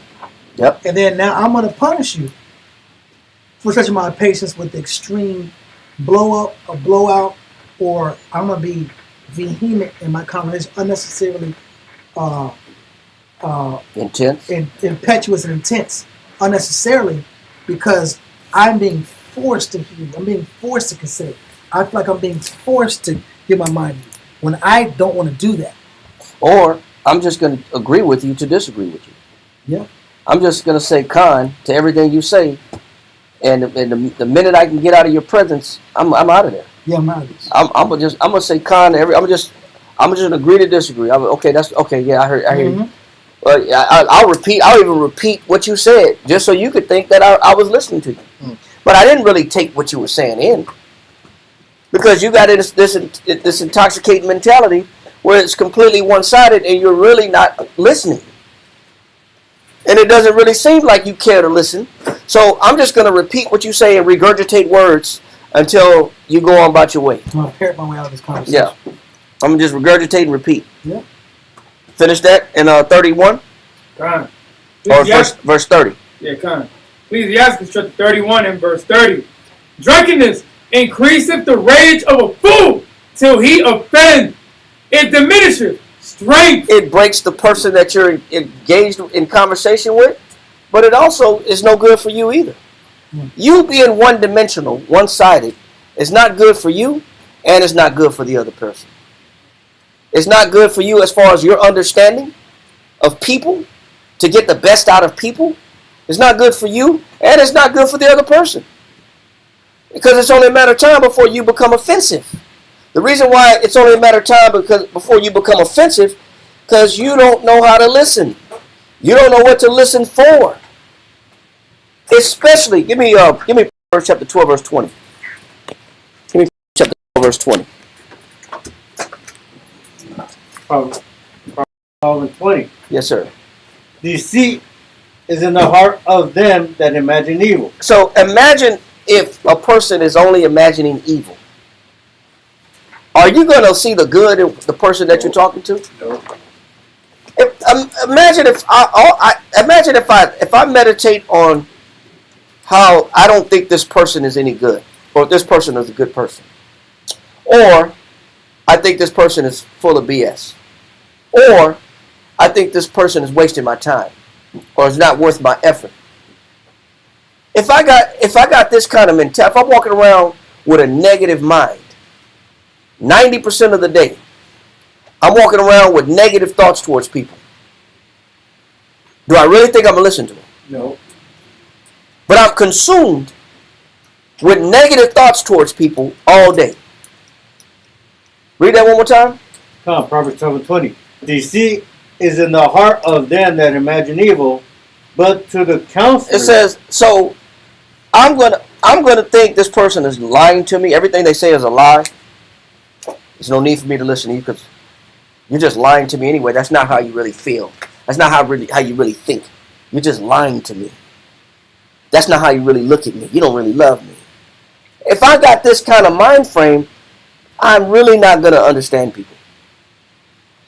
When I harbor negativity and I harbor evil in my thoughts towards people, I'm not going to understand them.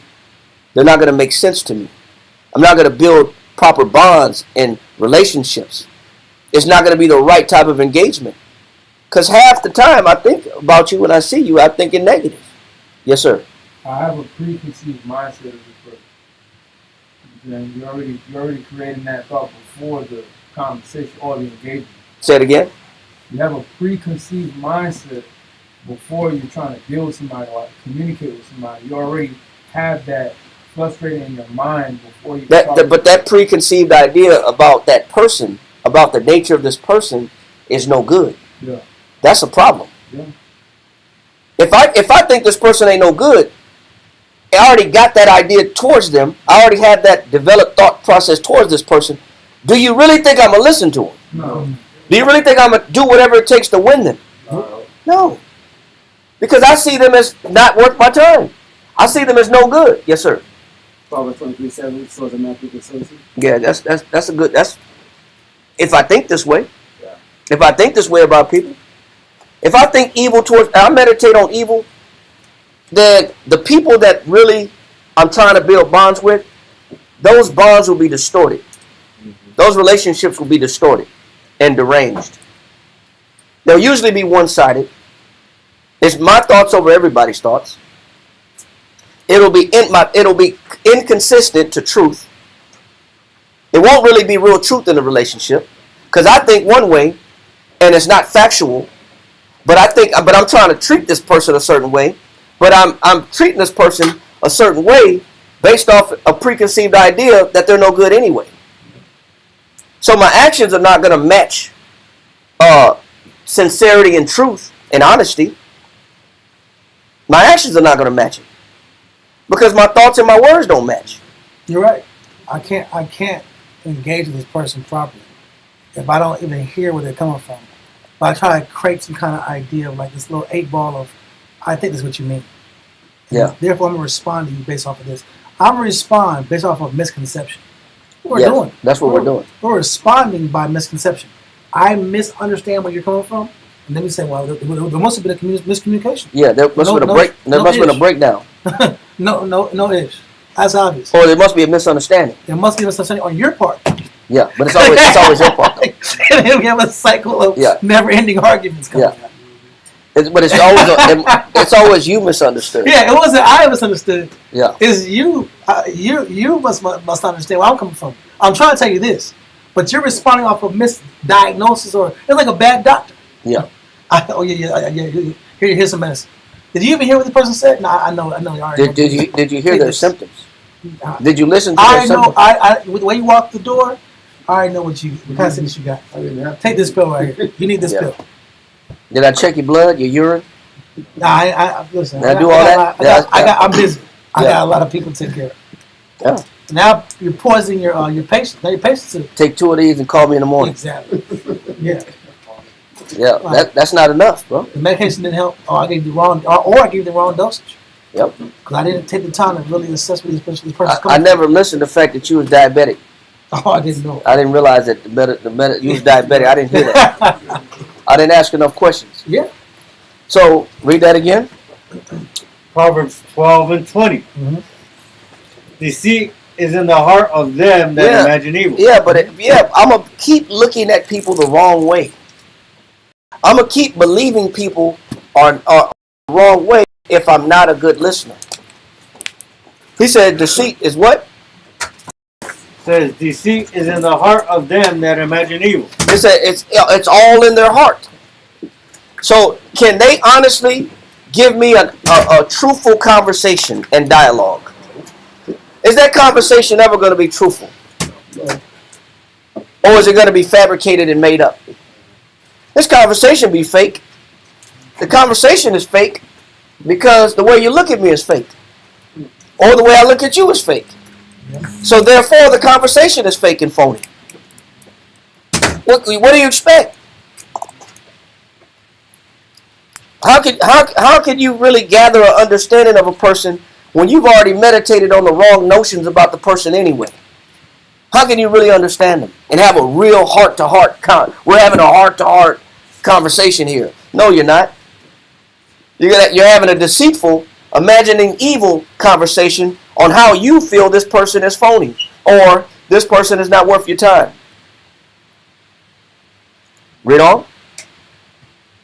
It says, but to the counselor. It says, but if you're about real, true counsel, about understanding people, if you're really about counseling and understanding people, what do counselors do? Listen. That's what counselors are known for. They listen to problems. They listen to the issues. They know how to slow their life down. They know how to block everything else out. And what's important is what you got to say. Yes, sir. So they even posture themselves in a position of listening. Right. Even if I didn't say it. Non-threatening. Yep. Non-threatening. The composure is, I'm here, I got all day.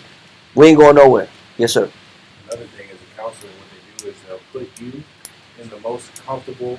They make everything around you, your environment, extremely comfortable, so that they know that you're ready to talk to them, and you feel comfortable enough to say what you got to say, to express what you got to express. They make sure that that person is extremely comfortable. Right. Real counselors do that. But a person that imagines evil, they'll say what's wrong, but they really don't want to know what's wrong because they already think they know what's wrong. They already think they know what the problem is. So they don't really care about making the environment suitable so that you can say what it is that you got to say without retaliation or without response or an attack. But I say a good counselor does what? It says, but to the counselors of peace. It says, but to the counselors of peace. How does the conversation always end? Read. Is joy. Is what? Joy. Man, I had a good time talking to you. We had a great conversation. Man, I anytime that you want to talk to me, all you got to do is call. Just let me know. You know, when you got shit. Yeah. That's true. Look at the outcome. The outcome lets you know what you're dealing with. Was there joy in this kind? Did we have some joy that when it's all said and done, and we had this heart-to-heart talk? Did the good come out of it that was necessary to spark further and more advanced conversations?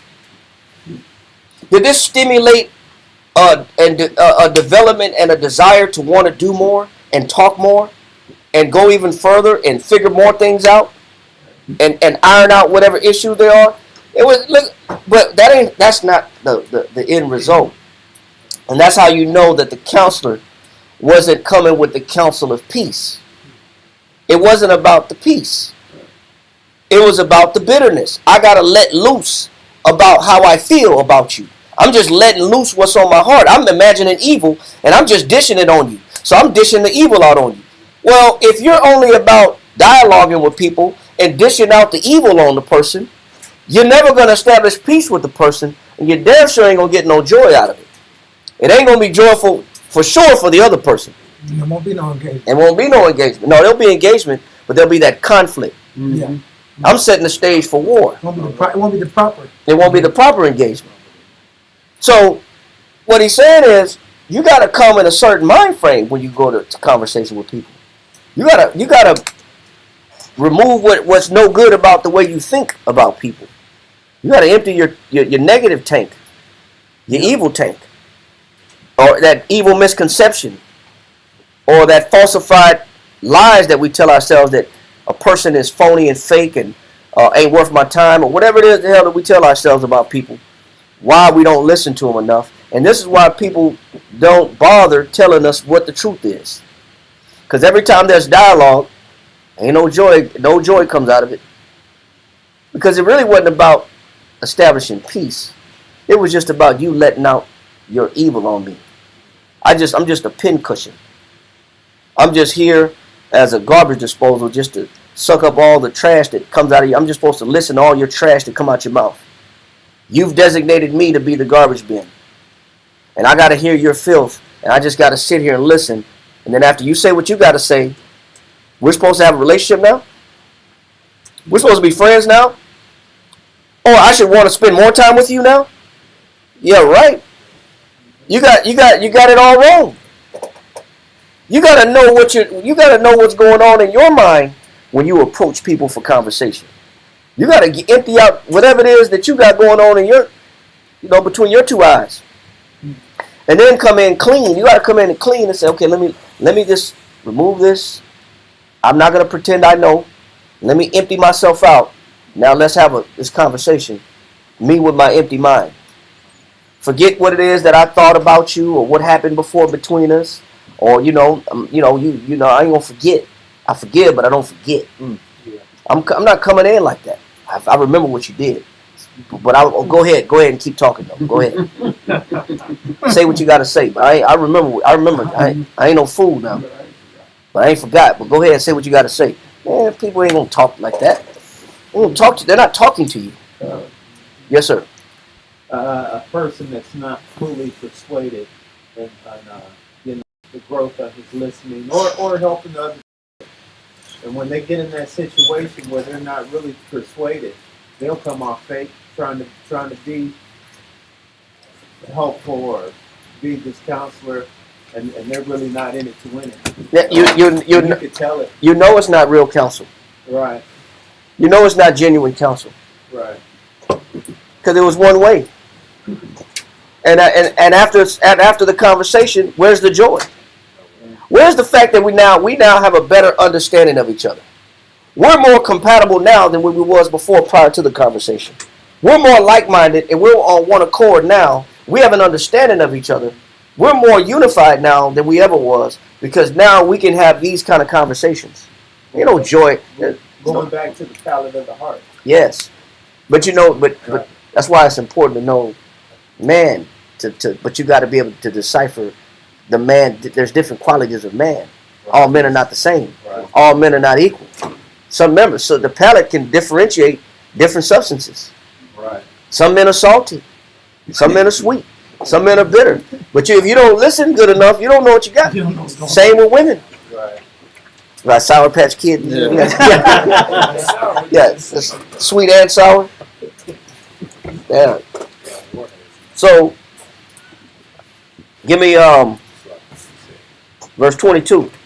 No. Hold on. Let that go in Proverbs. And give me Ecclesiastes 36 and 21. Ecclesiastes chapter 36, verse 21. Read that.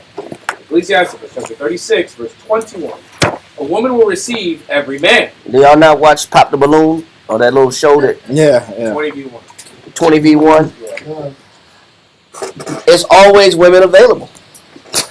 They never run out of contestants. I have not seen like 19. There's only one city. Yes. There's a couple cities, but maybe in Arizona, man, they got there's thousands of people that are looking for somebody. Yeah, because everybody's looking for somebody. You never run out of contestants because people are always looking to engage, and that's what makes these shows. That's what makes these shows interesting. One is thing that was funny, though. they never run out of people. One thing was funny was this one dude on the show, and he met somebody he already knew. He said, "Nah, I gotta pop your balloon." He popped her balloon, and he started talking about her. And she said, "Hey!" She was that scammer, right? No. Is that the scammer? She was a bottle girl. Oh. She was a bottle girl, and so she had a history. champagne courier. Yeah, she had a history. So she's like, I'm no, she's not trying to. That ain't supposed to be on the show. Oh, I recognize you from the. I said, I know you. Pop the balloon like. He said he already knew her history. He's like, I'm cutting her off. You're the Moscato girl. But she had a reputation. I was like, he's like. And then she knew too. She like. Yeah. She was you put the sparklers on it. But it just shows, like you were saying, the engagement, or the engaging is there. Yeah, the desire for engagement is there. The notion for it is there, but no one has the abilities to do it, or it's rare to have the actual skills to sustain the engagement. That's right. That's what we be missing at. Read that. Ecclesiastes 36, verse 21. A woman will receive every man, yet is one daughter better than another. Now we read that all men are not the same. Men are not the same either. But just like men are not the same, women aren't the same either. All women are not the same. They may carry the same chromosomes, XY chromosomes, or whatever the chromosome count the women got. But double X. I forgot. Man carry XY. Yeah, double I X. want to carry X chromosome. Okay. We decided they never did. Yes, when the baby's born, right? So they got the same chromosome count, but they're not the same. Well, all women are not the same. All women are not created equal. But even though a man may be and happy in the fact that hey, I met this person. Hey, do you know what you got? Did you taste the quality of this individual? Did you taste the quality of their thinking by listening? Because women ain't the same either. He said, read that verse 22. No, verse 22. Or 21. Verse 21. It says, a woman will receive every man, yet is one daughter better than another. like different venison, different pieces of venison. Like the backstrap of a deer is the best part of the most succulent, the most flavorful, rich part of the deer. Is that backstrap is favored amongst hunters. They love that piece of cut, lean, no fat, all juicy meat, not dry. Just there's different parts. There's different categories of women too, just like there's different variations of men. There's sour women, there's bitter women, there's salty women, there's sweet women, or umame, saucy. There's saucy women too. There's all calibers, but you don't know what you got. Verse 22. Verse 22. The beauty of a woman. But if you know, not just because she's a female, there's qualities that you got to be looking for that stand out as and represents beauty. He says the beauty of a woman, read, cheereth the countenance. but there's only one aspect of the beauty that cheereth the countenance. Now, where is the beauty located? Is it in the body? Is it in the physique? Where is the beauty located? You said the conversation? You said the mind? Spirit. You said the spirit? Where is the beauty of a woman located? Conversation. Verse 23. Verse 23. Let's find out. It says, if there be kindness. Stop. That's the beautiful. Stop right there. You ain't got to go no further. If you didn't say kindness, you wrong. I'm just kidding. Because all women are not the same. Well, there's a classification of beauty that women possess that men don't understand. And people don't understand. It says, if there be what? Kindness. It says, if there be kindness. We gotta expound on this. Give me Ephesians chapter 4, verse 29.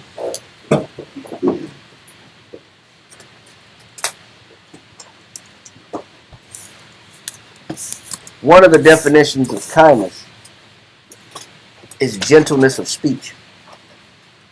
So whoever said communication or conversation was semi-correct. But it's not just communication, it's the gentleness. Most women know how to talk. Most women are better talkers than men anyway. But that don't mean they possess gentleness in their speech.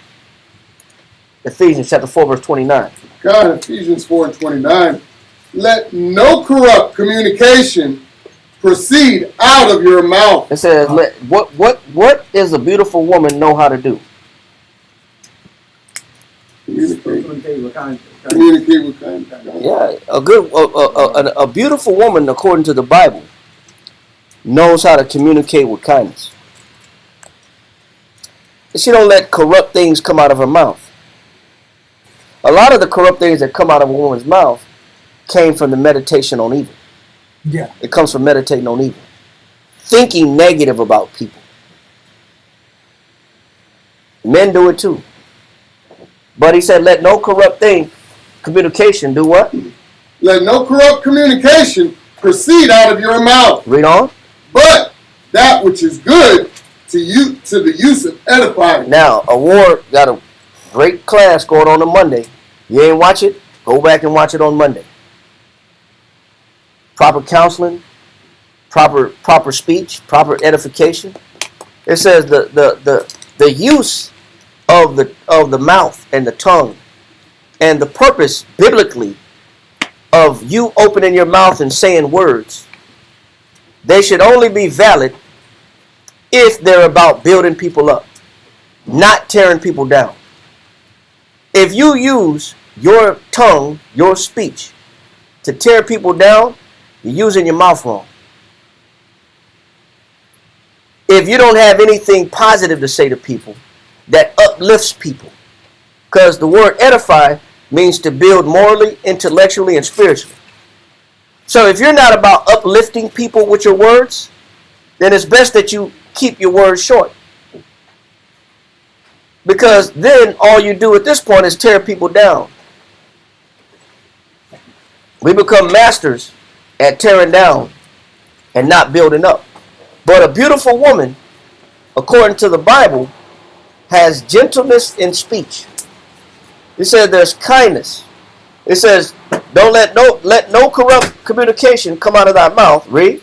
But that which is good to the use of edifying. It says, but what you have to say, the substance of your words, should have an intention and a purpose. All your words, all their intention is about building the next person up. It's not about using the other person as a punching bag. Or you just use them to just let loose your feelings and you're going to dump your emotions on and you're just going to project your anger and wrath on them. Yeah. Like this person's a target. This person's target practice. Yep. Now, give me Josephus real quick. Just want to read a very small piece of Josephus. Everybody don't need it. Just read this right here. What makes that communication evil? There's a couple of things that could make communication of a woman evil. Read this for me right here. Just straight to the point. It says, yet. Come. Is that 219? The Antiquities of the Jews, Book 15, Chapter 7, Paragraph 4, line 219. As for her, she was in other respects a chaste woman. It says most of the time a woman, this woman in particular, was raised a certain way. She was a chaste woman. Read on. And faithful to him. And she was faithful. Read on. Yet had she somewhat of a woman rough by nature. It says, but she became a woman that was rough by nature. How did she start off chaste and start off faithful and then became rough by nature? Read on. And treated her husband imperiously enough. And get that definition of imperious.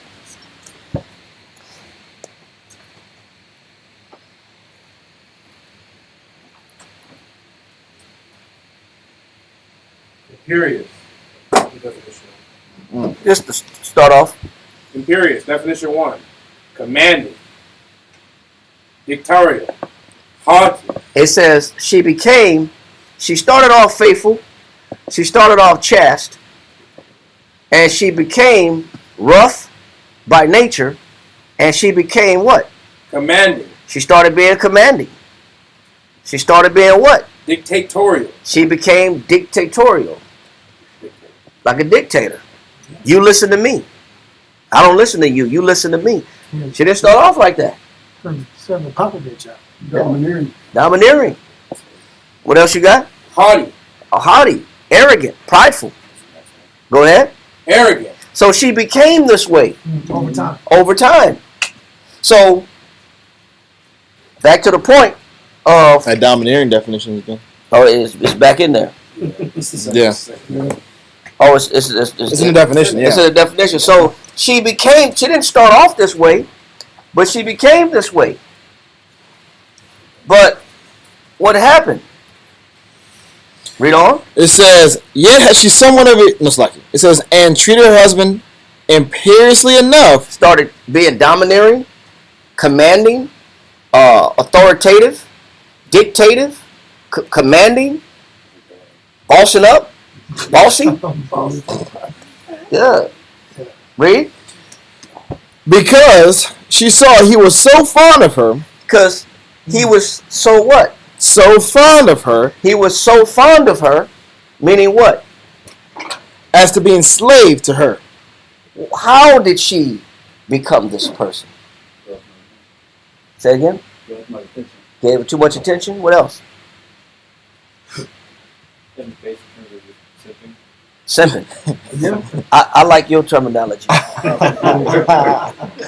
He was simping too much. In modern day terminology. Yeah. He became a simp. He was simping. Meaning what? He became a sucker. Yeah. He's bound down her. He became a sucker, and he yielded up his. Yeah. He yielded up his the order of how the household should function. Usually, men become suckers for love, or they become simps because they're afraid to lose. To be the rest of the story, you lost a lot. Yeah, they're afraid to lose. And because they're afraid to lose, they're afraid to be honest. And they're afraid to correct. And they're afraid to chastise. And it becomes, it's all about her pleasure. God. It's all about happy wife, Yeah. happy life.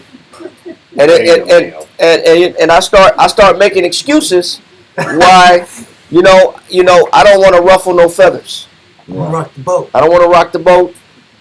So I'm going to let her have her way. Mm-hmm. So one way that a woman can become corrupt in the mouth is a man allowed her to be this way because of fear of loss, Yeah. fear of not wanting to be alone, fear she might leave. I don't want to cause any arguments. I don't want to go back and forth, or it might push back the intimacy for a long time. We may no longer be intimate. All these things will cause a man to say, I'm just going to let her rule the circumstances and the way the house works. That's one way that a woman can become corrupt in speech, is what she's allowed to become by what this man is teaching her, which is an evil lesson against himself. It says, he became what? He says, to be enslaved to her, or because she saw he was so fond of her as to be enslaved to her. Because he became a sucker for love. And if you're a sucker for love, and you're going to make excuses for this person, you tell the person, hey man, hey, bring this sister to class. Oh, she ain't ready yet. Yeah. She ain't ready. She needs time. Been through a lot. How come you don't bring her around? She spent a lot of time with her family. You got to read in the Bible. She's really not a Bible person like that. Yeah. Like, okay. But, don't be surprised when, the things that you need to get the respect aren't respectable. So compromise that. Yeah, because you compromise. So that's one way. And this is biblically represented as well. Ecclesiastes 25 and 22.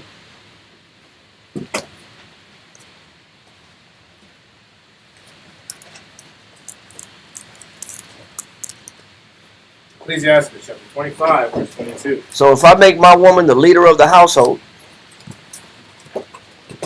and I become a slave to her, read. It says, a woman, if she maintaineth her husband, is And, full of and, it. and I lead, she leads and I follow, the woman's place has been distorted. And she becomes what? Full of anger. And now because she's not in her right place as a in command of the house, I follow everything she say. Because the roles are reversed, she becomes what? Full of anger. I become like a second child in the house. Yeah. And not the man of the house. She becomes full of anger. What else? Impudence. She becomes impudent. Give me that definition of impudence.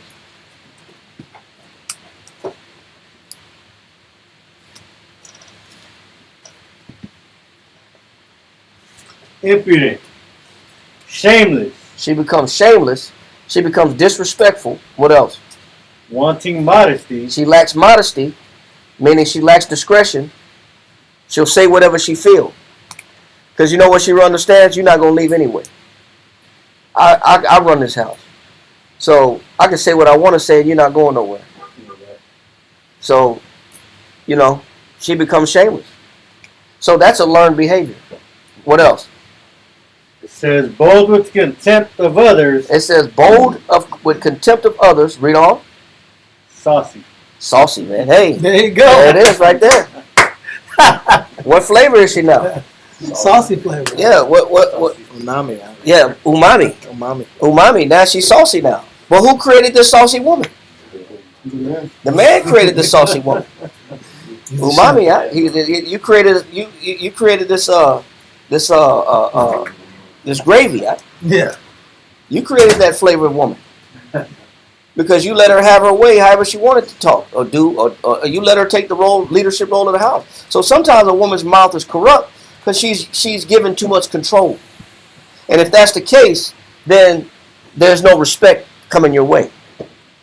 You can prepare yourself to hear whatever it is that she want to say, and there's no restriction to it. There's no cap, and there's no governor on it. She gonna let whatever words fly out of her mouth how she feel. Yes, sir. Okay, corrupt go ahead and destroy. A corrupt head don't destroy the body. Yeah. But the body is the unity between the two people. But if I yield up too much control, then I'm teaching her to become this way. I'm teaching her to become saucy and controlling and domineering. So that's verse 20. One more definition of impudence. Impudence.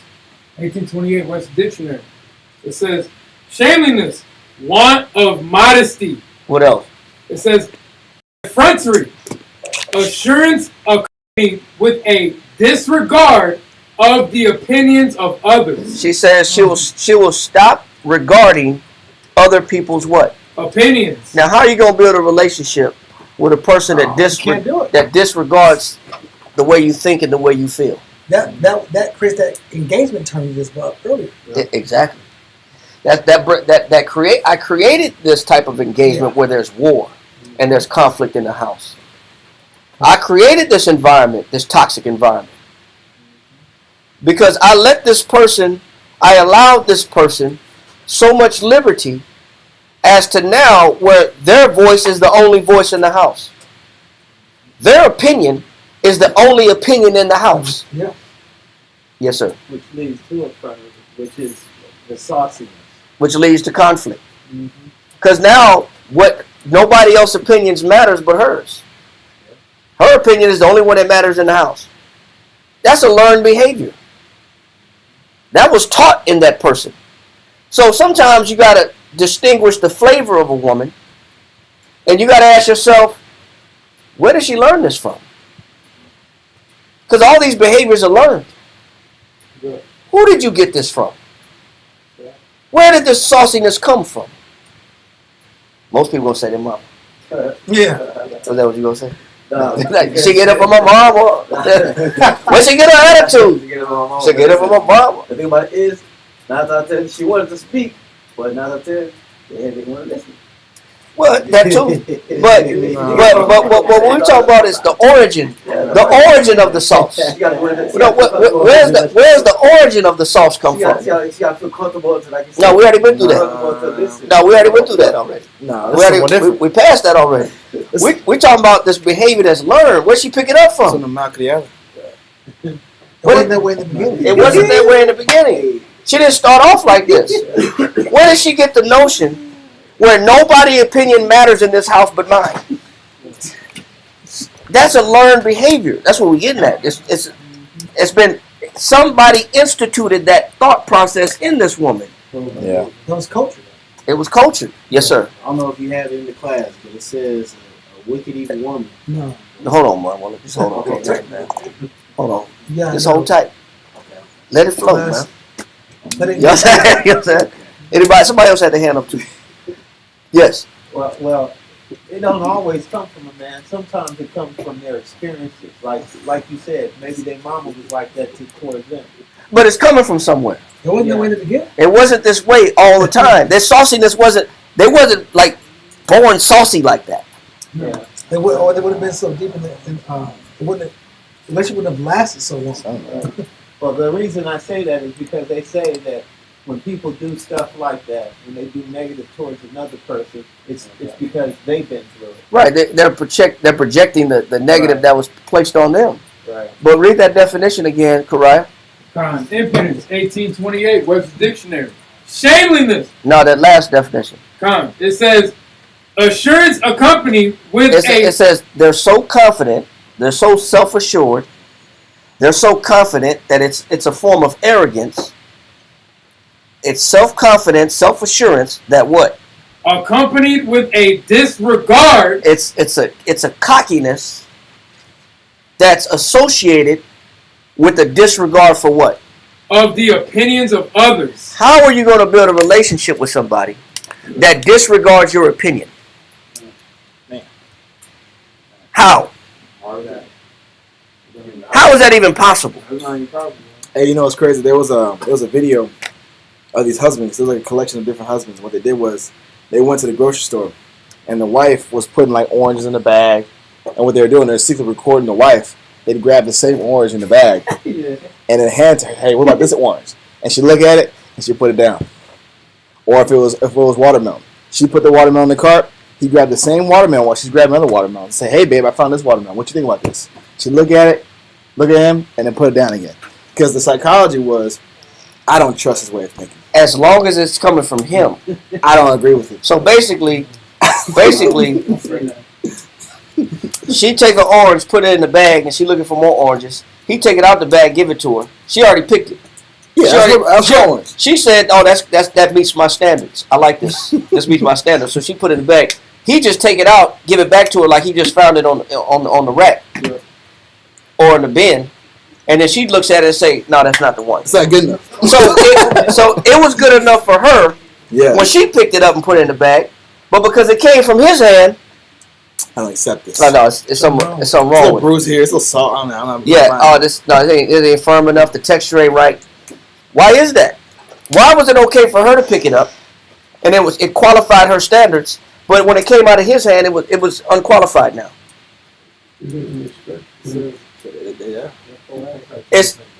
Say it again. Right. She thinks her judgment is better. She disqualifies the judgment of that man. That man's judgment is not worth much. Not valued. It's not valued, not appreciated.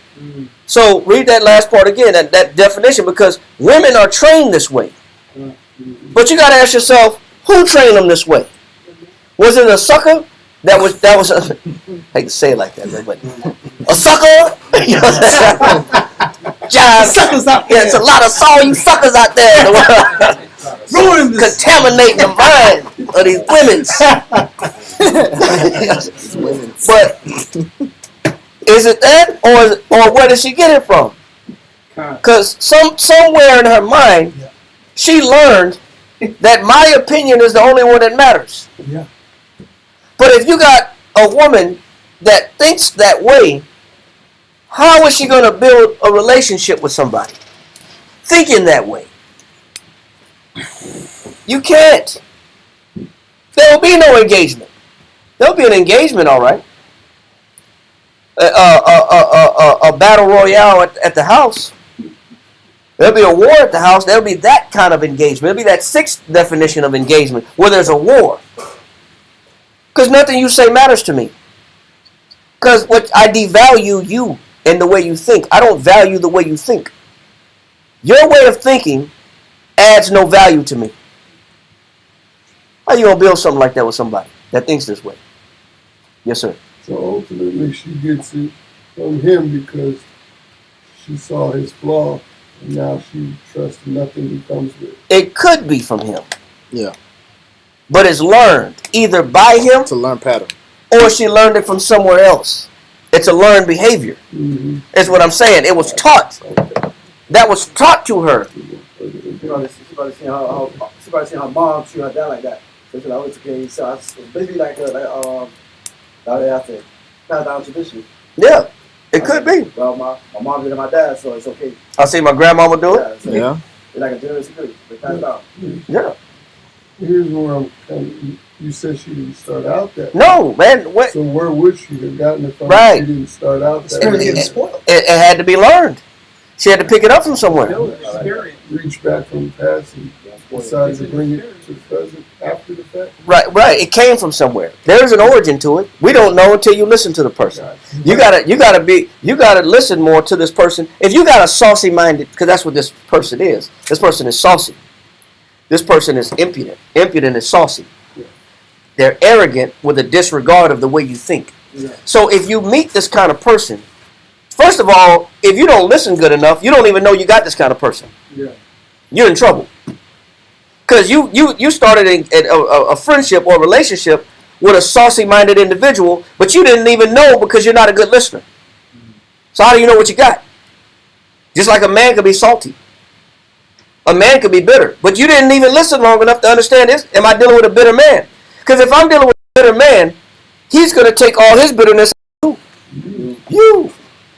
You're going to be the recipient of his rage and his anger. You're going to be the recipient of his unhappiness. You're going to be the recipient of this man's previous pain and the damage that was inflicted upon him. You're going to be the recipient of this man's disgust. But you didn't know what you got. You don't listen good enough. All you heard was job. Yeah. Got a car. He makes 100,000. That's all you heard. 6 foot. 6 foot, 100,000, job, got his own whip. It's all the qualifications. Good enough for me. That's all I needed to hear. That's all I need to hear. Makes me laugh. Or he had a Bible in his hand. He had a Bible in his hand. That's I was looking for that. Yeah. Oh, okay. He got a Bible in his hand. But we don't listen long enough to understand, to taste people. We don't taste people. We don't know what we're dealing with. We don't know people's flavors. We don't know what they're coming with. Who's not good listeners. But if you got that sauciness in a person, that is a learned behavior. You got to at least ask yourself, where does that come from? Who gave her that? Did I give it to her by being a sucker? Or she picked that up from somewhere else? When was this allowed? Who allowed it? Is the point. So, where we at? Impudence. That last part, correct? One more time. Impudence.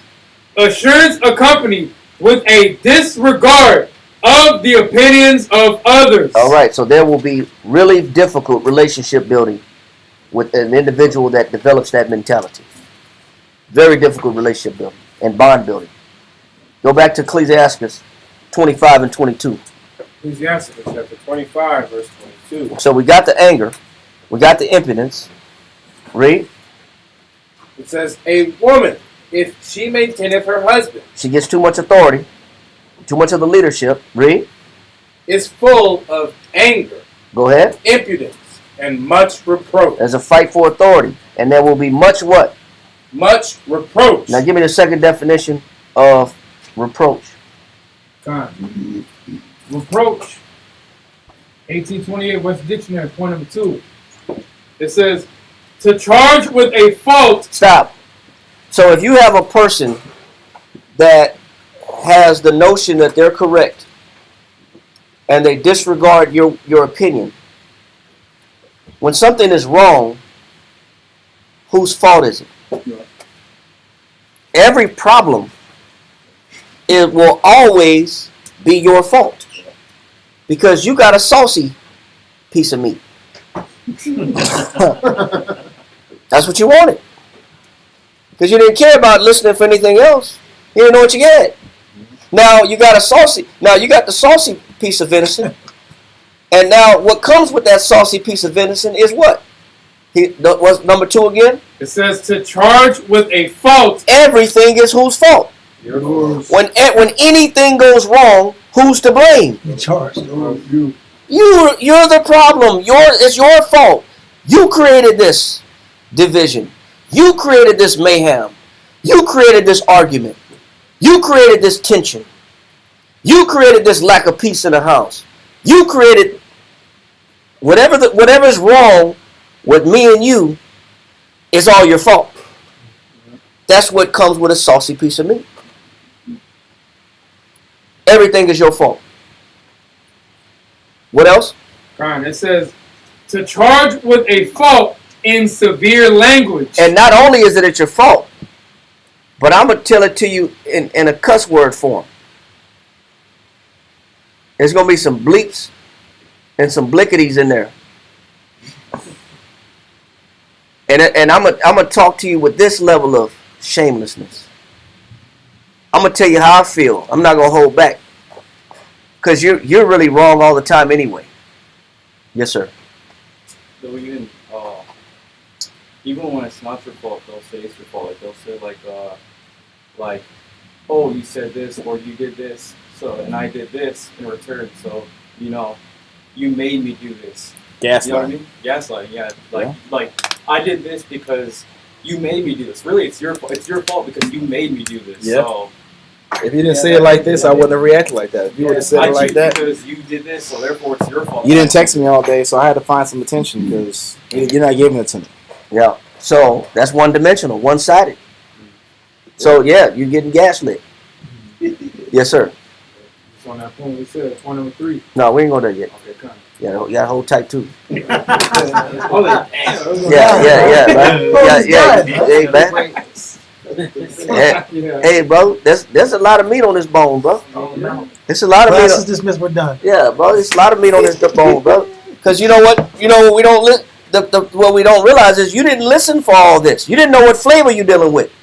Because we're not good listeners. We're not good communicators. Now there'll be some surprise and shock. Like, I can't believe this person talked to me this way. Well, did you know this was in this person? Did you know that this person had this type of learned behavior? Well, they didn't think much of your opinion anyway. They diminished and disqualified the way you think. They didn't value you the way you think, your perspective. They just saw what fits their needs. And now you got to go back and say, Dad, what did I miss? That Drake song, right? What did I miss? What did I miss? What did I miss? I didn't listen. Yeah. Yeah. So, yes, sir.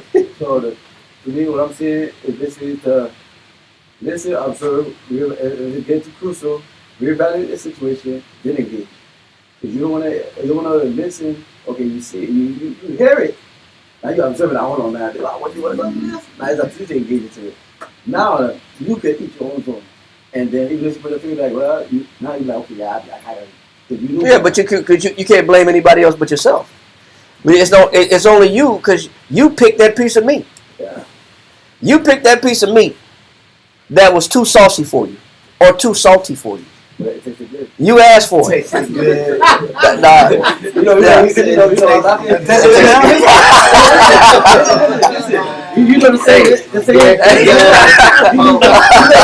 That's how we do it.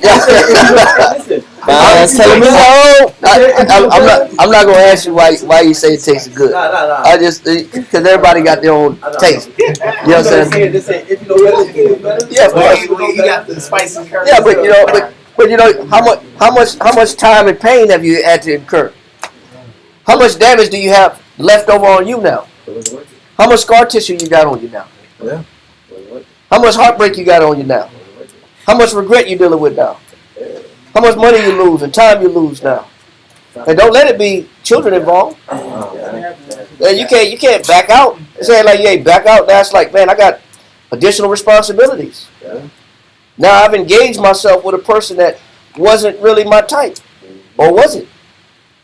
I chose it because of my lack of ability to listen and conversate. I don't listen enough.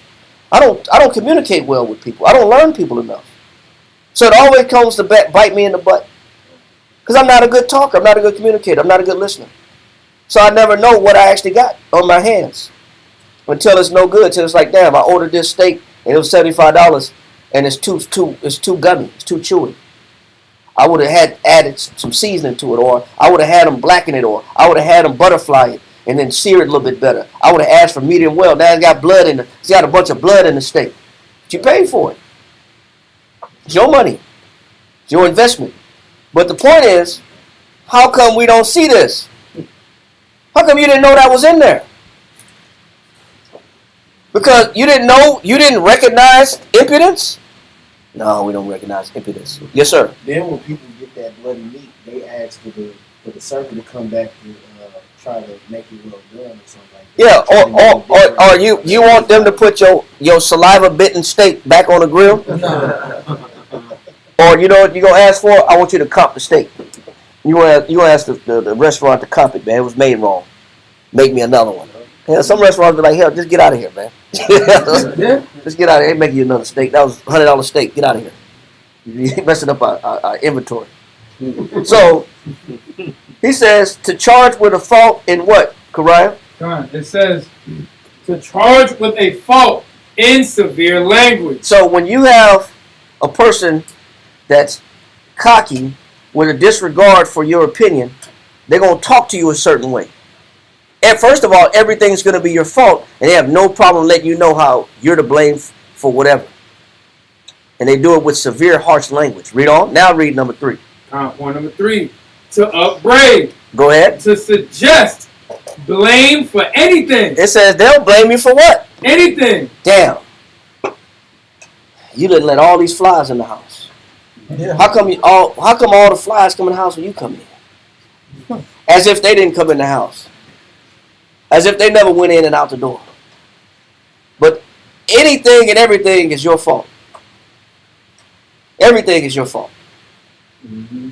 You're to blame for all things. Why is that? How come you didn't know that before? I didn't know. How come you didn't pick this up? How come you didn't realize what you're dealing with? You didn't realize what you was engaged with? Of course not. Because we don't listen enough. We always choose the mystery steak. Surprise me. Make me whatever come to your mind. Go ahead, cook. Surprise me with something. That's how we choose people. Surprise me. That's great. Yeah. You know what I'm saying? That's how we choose people in our life. Surprise me. I don't do no evaluation. I don't listen enough to find out what's going on. I don't investigate the thought process. I'm not even looking for the flavor. I'm supposed to be tasting words like the tongue tastes meat. I'm supposed to be an acute listener. Yes, sir. We'll do it like we're in a restaurant. Like, man, what's your favorite thing, man? What do you suggest? Wealth. I don't know if y'all watch that guy that go to expensive restaurants. But after every video, he says, wealth. He goes in and he tells the cook, make me whatever, doesn't matter the cost. He said, just bring everything out that you want. It doesn't matter the money. And he tries everything that's expensive. Then he shows the ticket and the bill. Sometimes he spent $900 on one meal. Sometimes he spent $300. And after every meal, he says, well, that's how he ends. Wow. That's how he So, surprise me. You know what? The truth of it is we don't got enough wealth. Neither do we have enough time to just be getting surprised by people. Not knowing what the hell we got. Yeah. We can't afford it sometimes to be surprised. I know I can't. I don't know. I did in my youth. But one thing you don't get back is time. You don't get time back. So if you like mystery meat, hey, to each his own. You don't care to listen much? She's a woman. That's all that matters to me. Oh, okay. She's a woman. That's all you care about? She's a female? Okay. Then you're going to be in for a surprise. You don't ask no questions? Oh, women do it too. He's a man. He's a good man. Based on what? Based on what? A car. He listens. Based on what category? What are you looking for? What are you listening for? What kind of questions are you asking? And ask no questions. He's a man. Okay, you like mystery meat. He says to charge with a fault, blame for anything. So when you have a person like this, now go back to where we were in 23. Ecclesiastes 25 verse 23. All right, Ecclesiastes 25 and 23 now. A wicked woman abateth the courage. A wicked woman does what? Abateth the courage. Stop. Give me the definition of abate, Kariah. The first and second definition. Time. Abate. 1828. What's the dictionary? Is it point number one? Yep. Point number one. It says to beat down. It says, so you like a person. You're a glutton for pain then. That's what you like? You like saucy meat. But what comes with that though? What comes with saucy meat? Beat down. You gonna catch a beat down.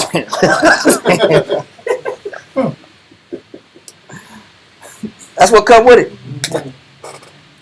Everything you say is gonna get beat down, and you might even catch a beat down. It says to beat down. What else? To pull down. And she gonna tear you down with her words, with her opinion and her thoughts. She gonna tear you up. Everything is your fault. You're always to blame. What is she doing to your manhood? Yeah, diminishing. What is she doing with your confidence? What is she doing with your self-esteem? Ripping it up. This person is ripping your self-esteem up in pieces.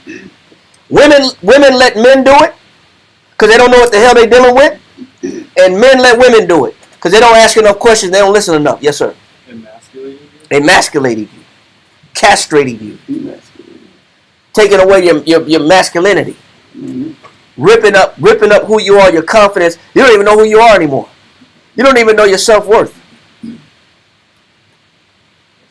You just let this person tear you down, but you like saucy meat. Second definition. Second definition. It says to lessen, to diminish. So with every blame, Wow. with every fault, with everything wrong that's worthy of blame, it's always your fault, and it's done with severe language. So you're getting a verbal beatdown.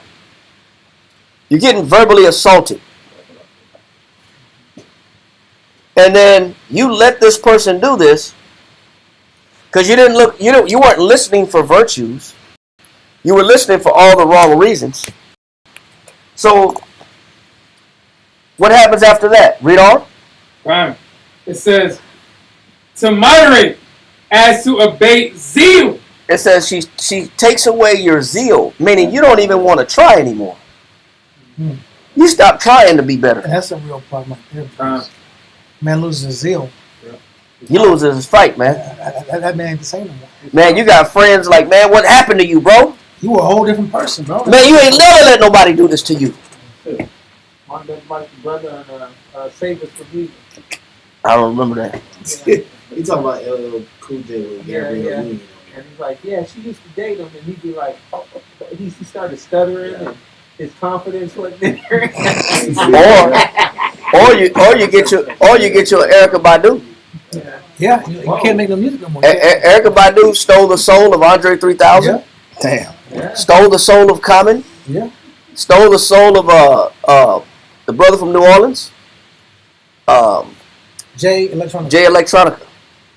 Some of the greatest lyricists that hip hop had to offer. She destroyed hip hop. She bro. Technically, she did. Technically, like all the best freestylers, Yeah. all the best music makers, most innovative. She started DOC. DOC. Oh yeah, that's right. DOC. The DOC. No one could do it better. No one can do it better. In part of NWA, who wrote most of NWA's lyrics. Yeah, he's from Dallas. So DOC, Andre 3000, Common, and Jay Electronica stole all their soul.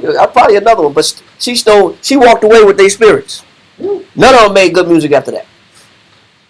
What They all started dressing really funky and weird. Yeah, they became weirded out. Because they became weird dudes. Their projection was weird. Yeah, Common started wearing them weird sweaters and flannels and corduroy pants. Yeah, he's just Andre 3000 just went space age. Yeah, space age. He's wearing white wigs with super glasses that go over his And she got kids by two of them.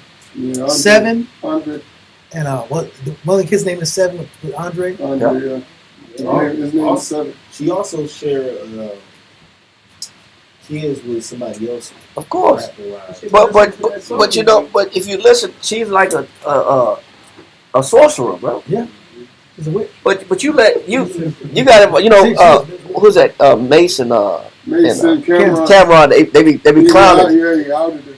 They be like, man, what kind of stuff she got going on? He said they book when I get the show. They said they said they get out of there because they destroyed the best rappers, man. She got them.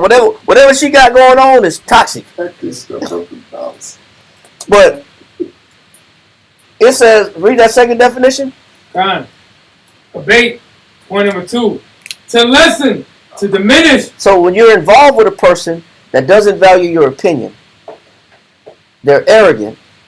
They have all these attributes of a saucy character and saucy nature. That's their flavor. Don't expect to be respected. Don't expect to be respected in that relationship. Read on. Con. It says to moderate as to abate zeal, to abate pride, to abate a demand, to abate courage. Damn, this person steal your courage from you. You don't even know who you are anymore. You ain't got no confidence no more. You think everything, you start to believe it. Then maybe there is something wrong with me. Women do it to men do it to women. Maybe I'm the problem. Tearing down the structure of a home. Yeah, because these are tear down specialists. These people that know how to use words to tear you down. But it was that way. Either you created it, or it was already in them. You just didn't recognize it. Proverbs chapter 12, verse 18. You want to rest of it? Yes. Yeah. Finish it.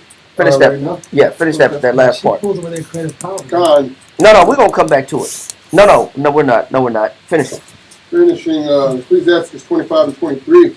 No, we are coming back. Hold it. We're coming right back to it. Don't read it yet. Not yet? Not yet. Yes, sir. Yes. My question was, if you could see these qualities in yourself, how would you go about starting to slowly break it down and pushing back? If you see these qualities in yourself, the best thing to do is verbalize them and confess it so that it can be brought out. But a lot of times, these qualities, there are a variety of them, that we don't let anybody infiltrate. We don't let anybody analyze. We don't let people, in on our situations. A lot of times, we don't even think there's anything wrong in us. But it says, faith cometh by hearing, and hearing the word of the Lord. So the way people are going to get converted, they got to hear more scriptures and more truth about themselves. The Bible is an unspotted mirror. That means that the Bible is perfect, we're imperfect. So the more that we look at the word of the Most High and we have people help us, point us to the direction of the word of the Lord, then the more we can see the honest truth about ourselves. But I need more scriptures, and we're going to get to that in class also. All right? But good question. Okay, so finish that second definition one more time, right? And then give me Proverbs 12 and 18. Got it. Abate. Second The last part. It says, to obey zeal, to obey pride, to obey a demand, to obey courage. That's it. That's it. Yeah, that's it. So now you're left brokenhearted, scarred, with low self-esteem, trying to figure out who you are as a person. Proverbs 12 and 18. Proverbs chapter 12 and verse 18. There is that speaketh. It says, and this is both male or female. It says you can have this characteristic and this quality in both male or female. There is that speaketh. Go ahead. There is that speaketh like the piercings of a sword. There's some people who has the mouth that is shaped like a what? A sword. And if anybody remember King Arthur, the sword and the stone, and Excalibur. the Excalibur. She's swinging the Excalibur. Damn, it's legendary. That's a sword you can't beat. It's legendary. Yeah, it has all power. It's a mythical sword. It's a mythical sword with all power. Some people have that kind of mouth. I say Excalibur because all their victims become exes. Yeah. That was my ex-girlfriend. She swung the Excalibur. That was my ex-boyfriend. He swung the Excalibur. He was a sword swinger. That's my ex-husband. He was swinging swords. That's my ex-wife. She was swinging swords. Because there's some people that got that mouth that's similar to a sword being dug into you. They swinging that mythical, unbeatable weapon in medieval times. It's funny that weapon came from a woman. It's called the Lady of the Lake. Some people go to Lady of the Lake University. Yeah. But they don't really know what the Lady of the Lake is. She's the one that produced that sword, Excalibur. But you can't beat that. You can't beat that mouth like that. That mouth is unbeatable, man. When that mouth is shaped like a sword and does that kind of damage, it's like Zorro when he hit you with the little sword. He put the Z on your body. Z for zeal. Zeal is out of there, man. Zorro hit you with the Z. A woman hit you with a sword too. And now you don't even know who you are. And that's the truth about what you didn't know. You had somebody that had the mouth of a sword, that all they do is tear down. They don't edify, they don't build up. All they do is attack, blame, accuse, charge faults with severe language. You didn't see this? You wasn't listening, was you? We don't be listening. We're not good communicators. We're not good listeners. Next thing you know, you got somebody that attacks your whole being as a male or female. You become unrecognizable to yourself because you let somebody destroy you. Words are very powerful. Words are very destructive. They're very incriminating. And if you allow yourself to be subjected by these personality types, you're in for trouble. He said, there is some that speak it like what? The piercings of a sword. Yes. There's some people that got mouth that's like weapons. Now go back and finish Ecclesiastes 25 and 23. Ecclesiastes chapter 25, verse 23. And when you got somebody that speaks with a weapon, their tongue is a weapon, a sword, to cut and divide, don't be surprised at this separation. Or somebody want to leave. Or somebody want to disappear. Get ghosts. Full of Houdini. Read. Ecclesiastes 25, 23. A wicked woman abated the courage. And that's what you're dealing with. You're dealing with a spirit thief. This is a spirit thief. This is somebody that will steal the zeal and the desire to fight out of you. They'll take the wind out of your sail. Women get men like this, and men get women like this. They're not about encouragement. They're not about lifting you up. Spirit killers. These are spirit killers. They're not about making you better. It's not about making you better. It's about crushing you. And all their words do is crush you. Crush your confidence. Make you question yourself. And you never saw it. I don't know what's up with this. So read that again. Ecclesiastes chapter 25, verse 23. A wicked woman abated the courage. Yeah, if she got that mouth like a sword, she gonna steal courage. Read on. Make it a heavy countenance. And you're gonna be depressed all the time. Read on. And a wounded heart. And you're gonna have scar tissue on your heart. You're not gonna believe people anymore. You're not gonna see the good in people anymore. You're not gonna look at people positive anymore, because you got hit by a heartbreaker. A masterful swordsmith. Got wounded. You got wounded. Wounded spirit, who can bear it? Yeah. Now your confidence broke. But you say you got a wounded heart. You don't trust people. You don't want to be with people. You don't want to bother with people. You don't want to give relationship another chance. You got wounded. You let people tear you down. You don't. First of all, you didn't even identify was this a tear down specialist. Or if this person, this is a master of tearing people down. Or did you get somebody that's actually about building me up? That's about making me a better person. That wasn't even part of the equation. You weren't even looking for that. That wasn't important at first. But we wise up soon enough with enough scars and enough heartbreak, enough hurt and pain. We start asking the right questions. So you was married before. Well, tell me about that.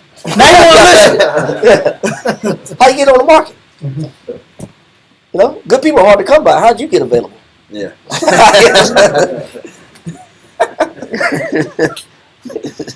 Well, that's no question. Your heart hurt enough. You start analyzing everything. You start looking at everything.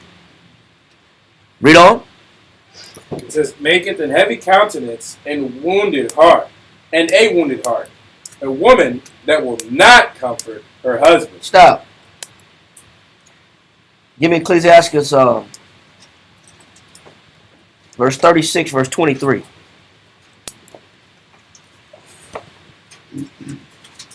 Ecclesiastes 36, verse 23.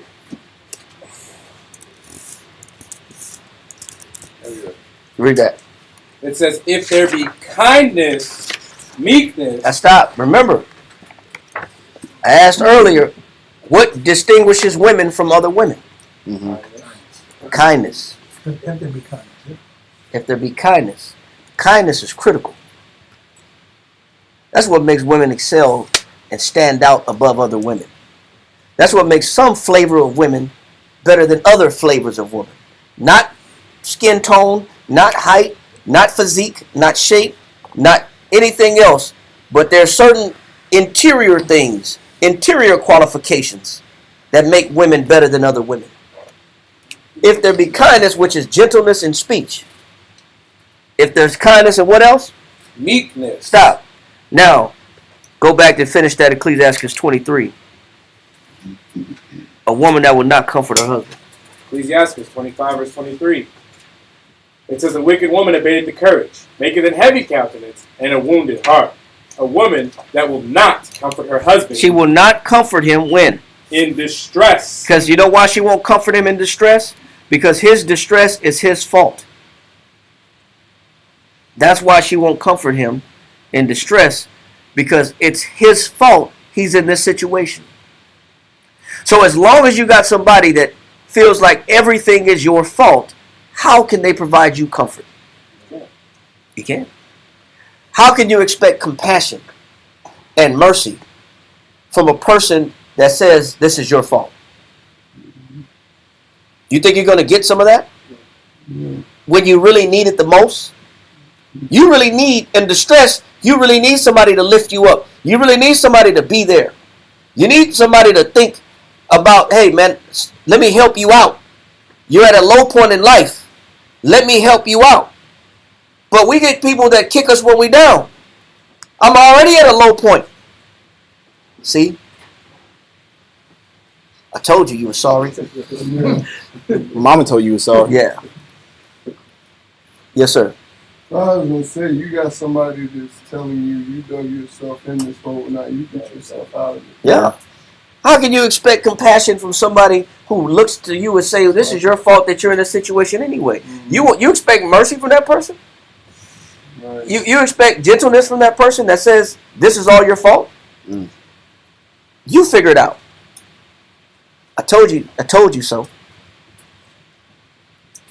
Yes, sir. I'm just getting more clarity. What I would have did now was, first, I would have seek the quality in the woman, then go seek proper counseling. Being like a person with high experience and I feel the expertise. You know, like they say, a person I've been married for a long time and get advice and see the qualities that have her, go invite her to and see, okay, go be around the sister. Get some counseling. Let me build it, whether it's going to be my rib or somebody else.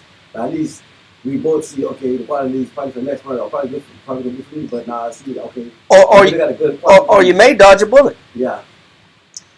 You might be like, whew, man, I'm glad I listened. Yeah. I'm glad I almost got invested. Yeah, I got a different I got a third party involved. Right, but that's what the scriptures say. The scriptures say do nothing without advice. It says let counsel go before every enterprise. It says in the multitude of counselors there's what? There's safety. The first thing I should always do is get counsel. Yeah.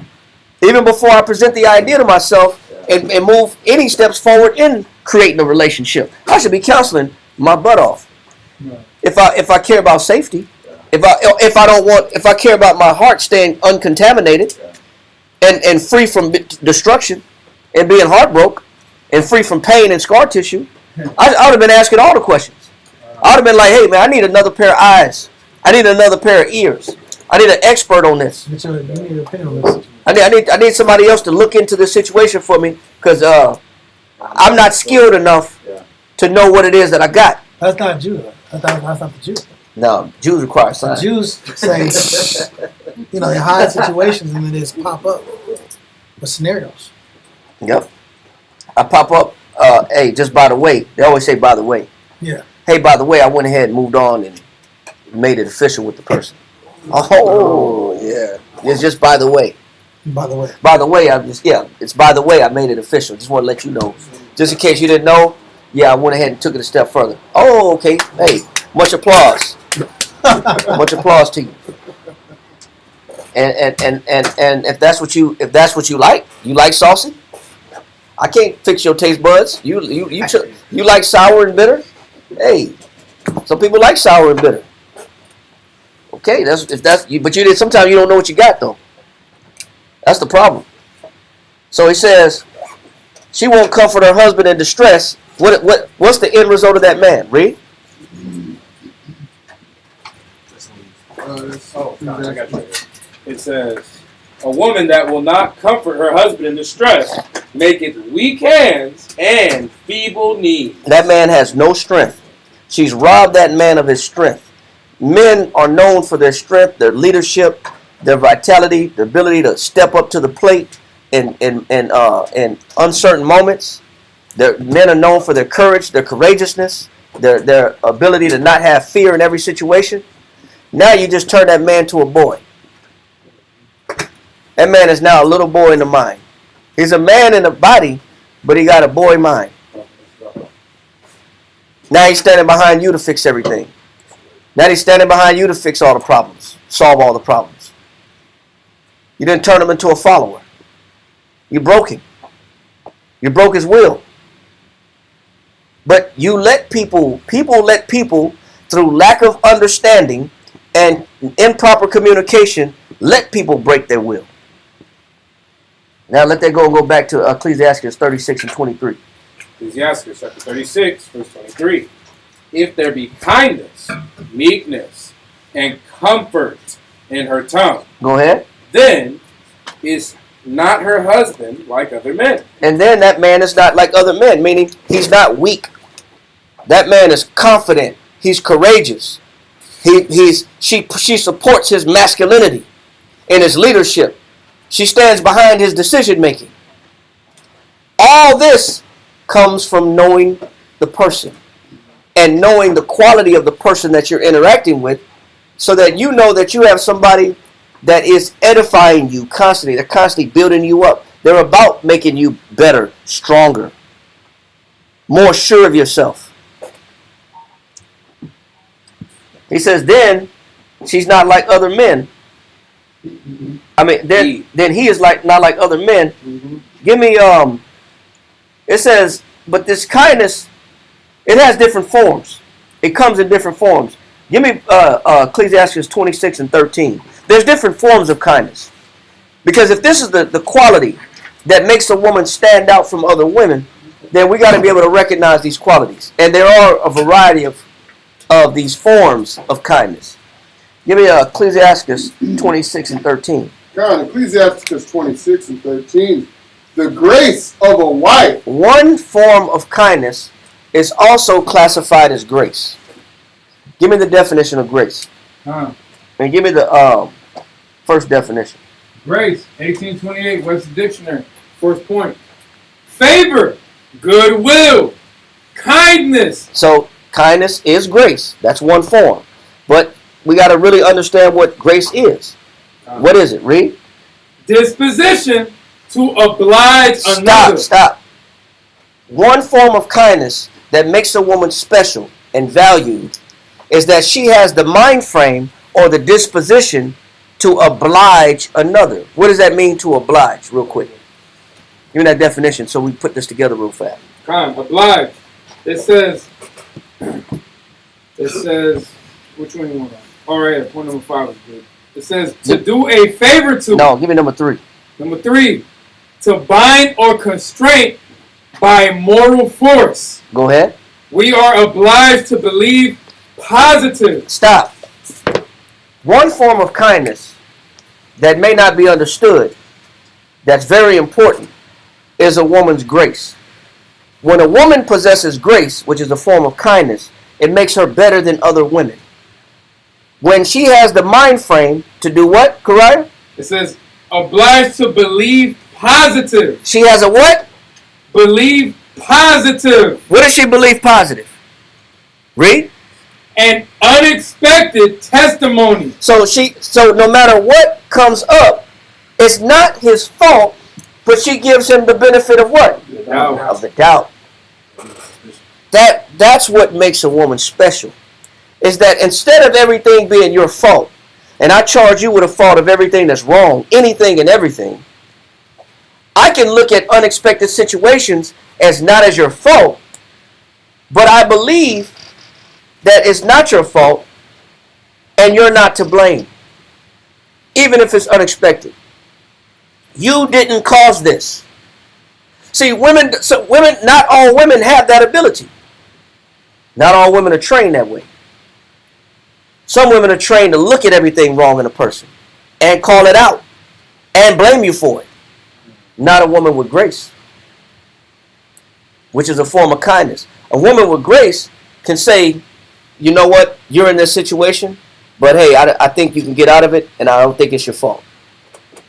And I'm not going to put it on you, even if you put us in a situation. You didn't see that by paying that bill over there that this would come up short. I'm not going to say it's your fault or you knew what you were doing. You knew you did this. You did this on purpose. Look how stupid you are.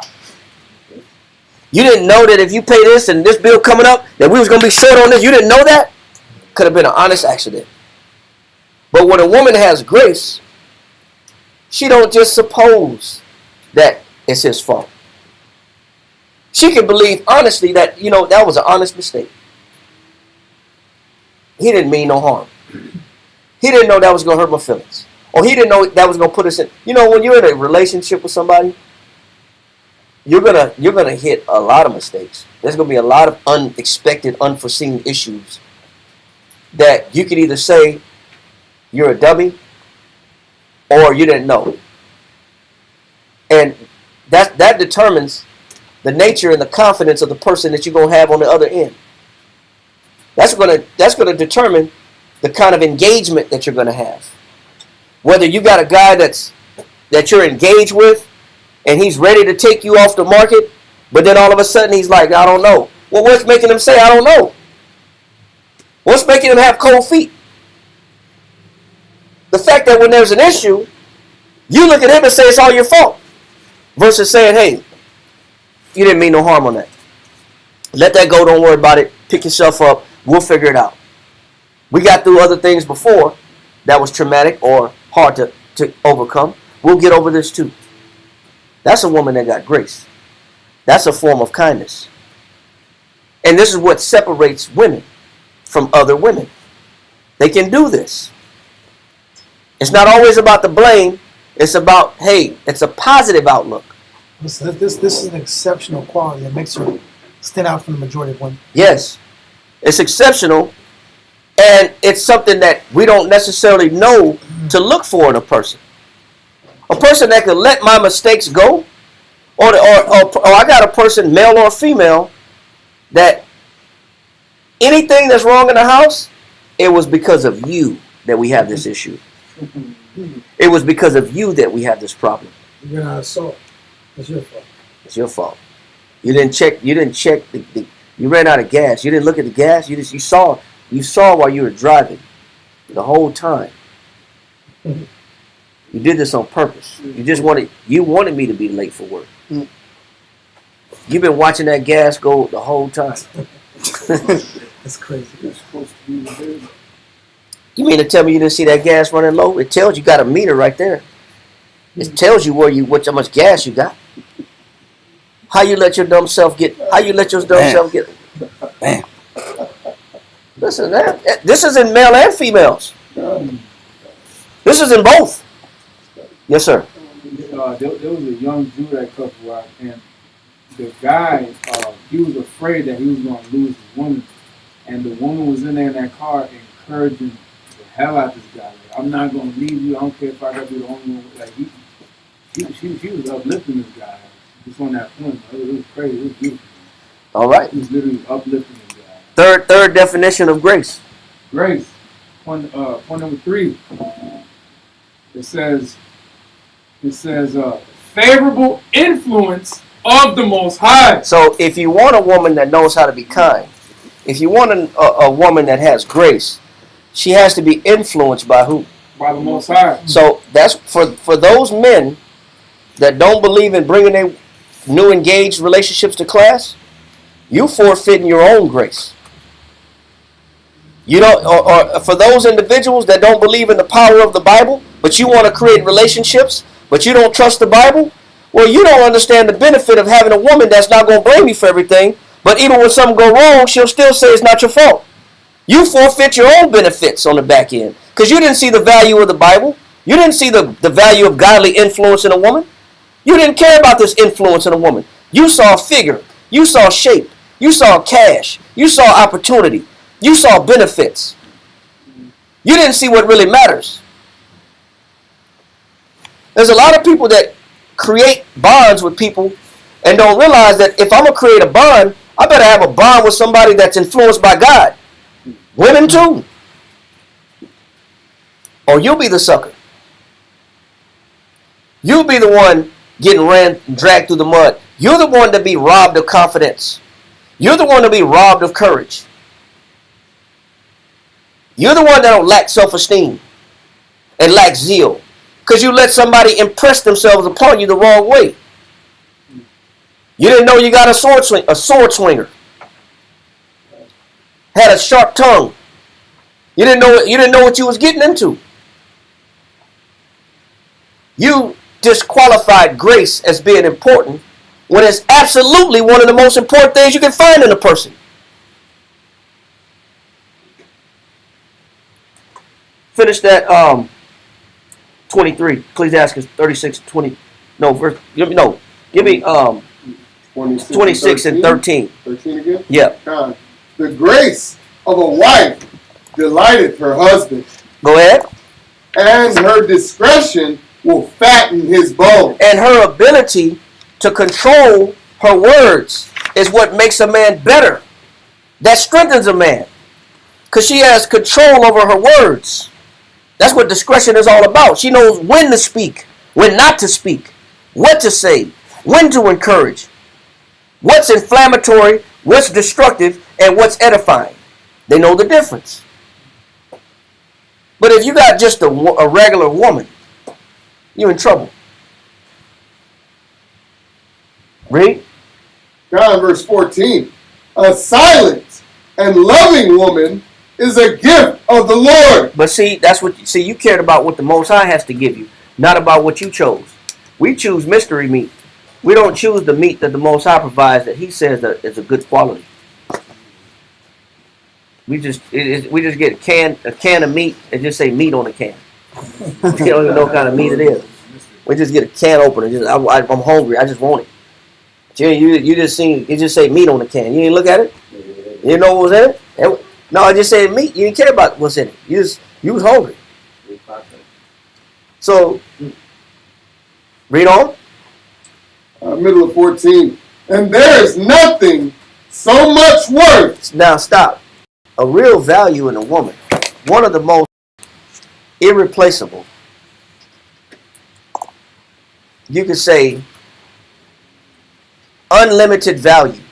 It's priceless quality that you can see in a person is their grace and their kindness to you. But it's a quality that we never look for, that we never ask for, that we never investigate, and we never care that the Most High puts His influence in. This person can't have this quality if the Most High don't inspire them with His Spirit. That's true. But we never see the benefit or further investigate, hey, does this person got these qualities? These are critical. These are priceless qualities. That's why I said there's nothing more worth. Meaning this is priceless. Read. Middle of 14. There's nothing so much worth as a mind well instructed. So obviously, a woman that's kind, a woman that with grace, is also a learned behavior. Just like a woman that's saucy is a learned behavior. They both learn. They're both learned behaviors. One is influenced by God with a godly spirit, and the other one is influenced by the streets, or television, or radio, or music videos. Sexy Red. A Sex in the City. Yeah, depend on generation. Depend on what you're dealing with.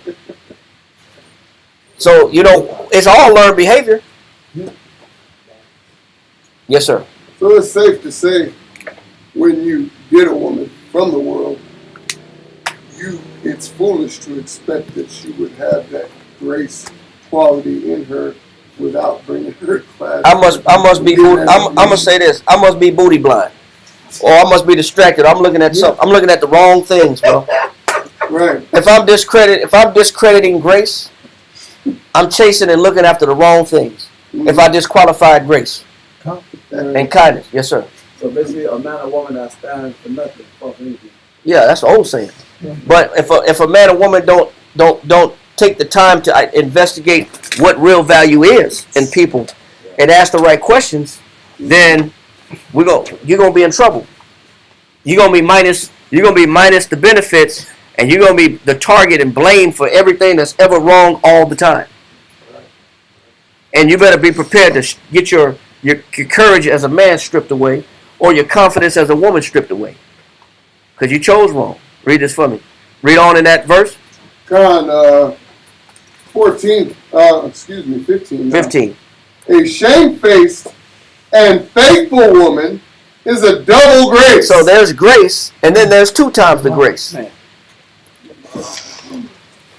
It's priceless to have grace, a woman that has kindness, give you the benefit of the doubt when anything is ever wrong, and it's hardly ever your fault, and it's always edifying you and building you up. But you can double that when you got somebody that can do that, still not incur blame on you, and still be faithful to you. You got that, you got a double grace. You got a double cup. And he says, that kind of woman is a double grace. Read, a shamefaced woman. But what won't this shamefaced woman do? Give me this right here. Follow page 890. Page 890. Just that yellow part. He who has not shame. So if I get a person that's shameless, not shamefaced, but shameless. If I'm not looking for these qualities, I got a person that's shameless. They don't have shame. Read. Or fear for his companion. Or I don't have a respect for your opinion. Remember what we read earlier. That saucy-minded, impudent spirit doesn't have a respect for anybody else's opinion. So if I got a person with no shame and no respect for my opinion, read. Has an unbridled mouth. I've involved myself with a person that has an untamed mouth. I have a person that has a mouth that's unregulated. That means they will say anything, even if it hurts my feelings. They will say anything, even if it's damaging to me. They're rash, they're careless in their speech. That means I got a person that doesn't regard what they say, they're just going to let it fly. And if it hurts you, so what? He said they have a what? Unbridled mouth. They got an unregulated mouth. You mean to tell me you wanted to be involved with somebody that has an unregulated mouth? That has no regard of you as a person when they speak? Whether they're tearing you down or lifting you up? You didn't care about that? You wasn't listening for that? You should have known when you was listening, asking questions, is this person let me listen to this person's discretion. Let me also how they talk.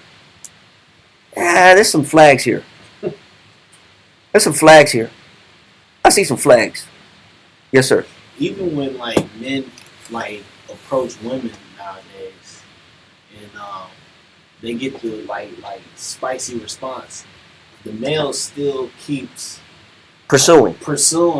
Oh, I like it spicy or that, and they keep pursuing the pursuit of that particular woman because they're looking at the wrong things. They're looking for the wrong things. Their taste is not the Most High's taste. Thinking that he can change it. No, it's not even that. It is accept that part. It's either that, and it's also you got some people that think that they can change. Oh, I could change that person. Right. Over time. Only the Most High can influence people and make real changes like that. We're taking on too much arrogance and confidence in ourselves and our own ability to think we can change people. A war said it on Monday. You can't change anybody. You can't make anybody do anything. That's what I said. Go back and watch Monday's class. Said the same thing. Go back and watch Monday's class. It ties into this one too. You can't make anybody do anything. But you got to look for certain things. Finish that, Dawiyah. It says, he who has not shame or fear for his companions has an unbridled mouth. I got an unbridled mouth. What else? And a lascivious tongue. Give me a lascivious. We're almost done. They have an unbridled mouth and lascivious tongue. This is going to be the last verse. We got more, but it's already 10:30. Lascivious. We'll finish this another time. Using license, indulging freedom, to access. It says they use license, indulging freedom, meaning they feel like they have the license to talk to you however they want. Oh my God. They be like, they can pull out their badge. Like, they got a badge that says, I can say whatever the hell I want, and you can't stop me. And you better listen too. Freedom. And I don't give a damn who you know, what you say. It's unregulated. Who can stop me? I'm above the law. Man. I have immunity. Yeah. So I'm above the law. And whatever I say goes. You heard what I said. Freedom of speech. Yeah. And I ain't got no fear. He says, this is a person that has a licentious tongue. Meaning they're above law. They're above order. They're above rules. They could disrespect you, call you out your name in front of whoever, in front of your mama. It doesn't matter. I'm above law. Man. Do you really want somebody like this? I don't care how your daddy feel. Hear how your mama feel. Listen, it all starts. The Most High said, my people are destroyed for what? Lack of knowledge. He said, lack of knowledge. We don't know enough, but neither do we communicate enough.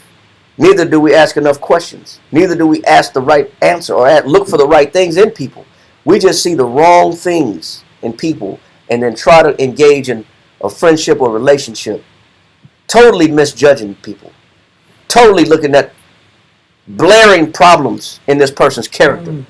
This person ain't got no regard for biblical influence, but I'm expecting this person to respect me. And even if they do have a regard for biblical influence, do they live what they say? Do they practice what they preach? We're going to stop it right there. Because there's more, but ain't no need to go no further. Any questions? If not, rise and face the east. Amadrim, or Punya Yerushalayim. Say a quick prayer, get out of here.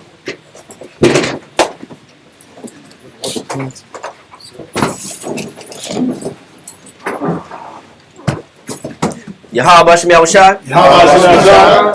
Abanaw, Shabbat Shemayim, Kodash, Haya, Shemka, Yahweh, Malakwithka, Taba'ah, Batazaka, Haya, Aisha, Baratazah, Kawa, Haya, Bashemayim, Batalanaw, Lachom, Ko, Yawom, Wasalachnaw, Kabwathnaw, Kasalachnaw, Kabwathinaw, Taba'ah, Wala'ah, Tabi'anaw, Wanasai 1, Abo, Hawashanaw, Mayan, Rai, Kaya, Laka, Hamalakwa, Waha'ala, Watapara, Laiwalamim, Aman.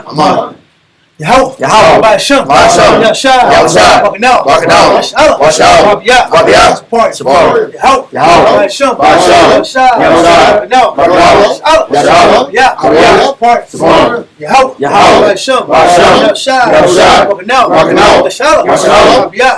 Yahushai, support, Yahweh, Bashem,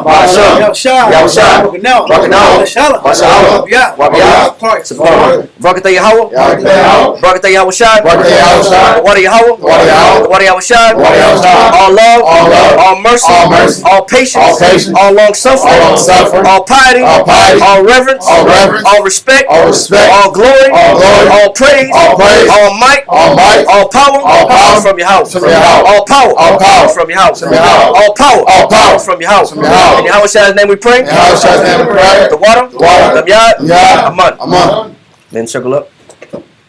Got it.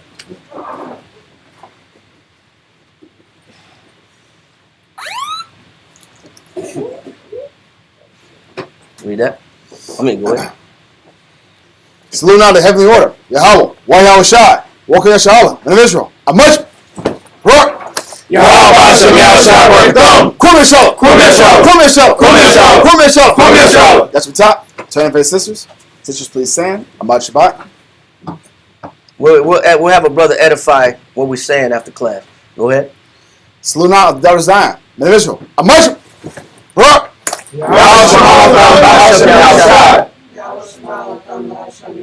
Yajimata, dismiss, fall out. All right. Shalom, everybody online. Good to see everybody. We hope to see you soon on Friday. All right. Shalom.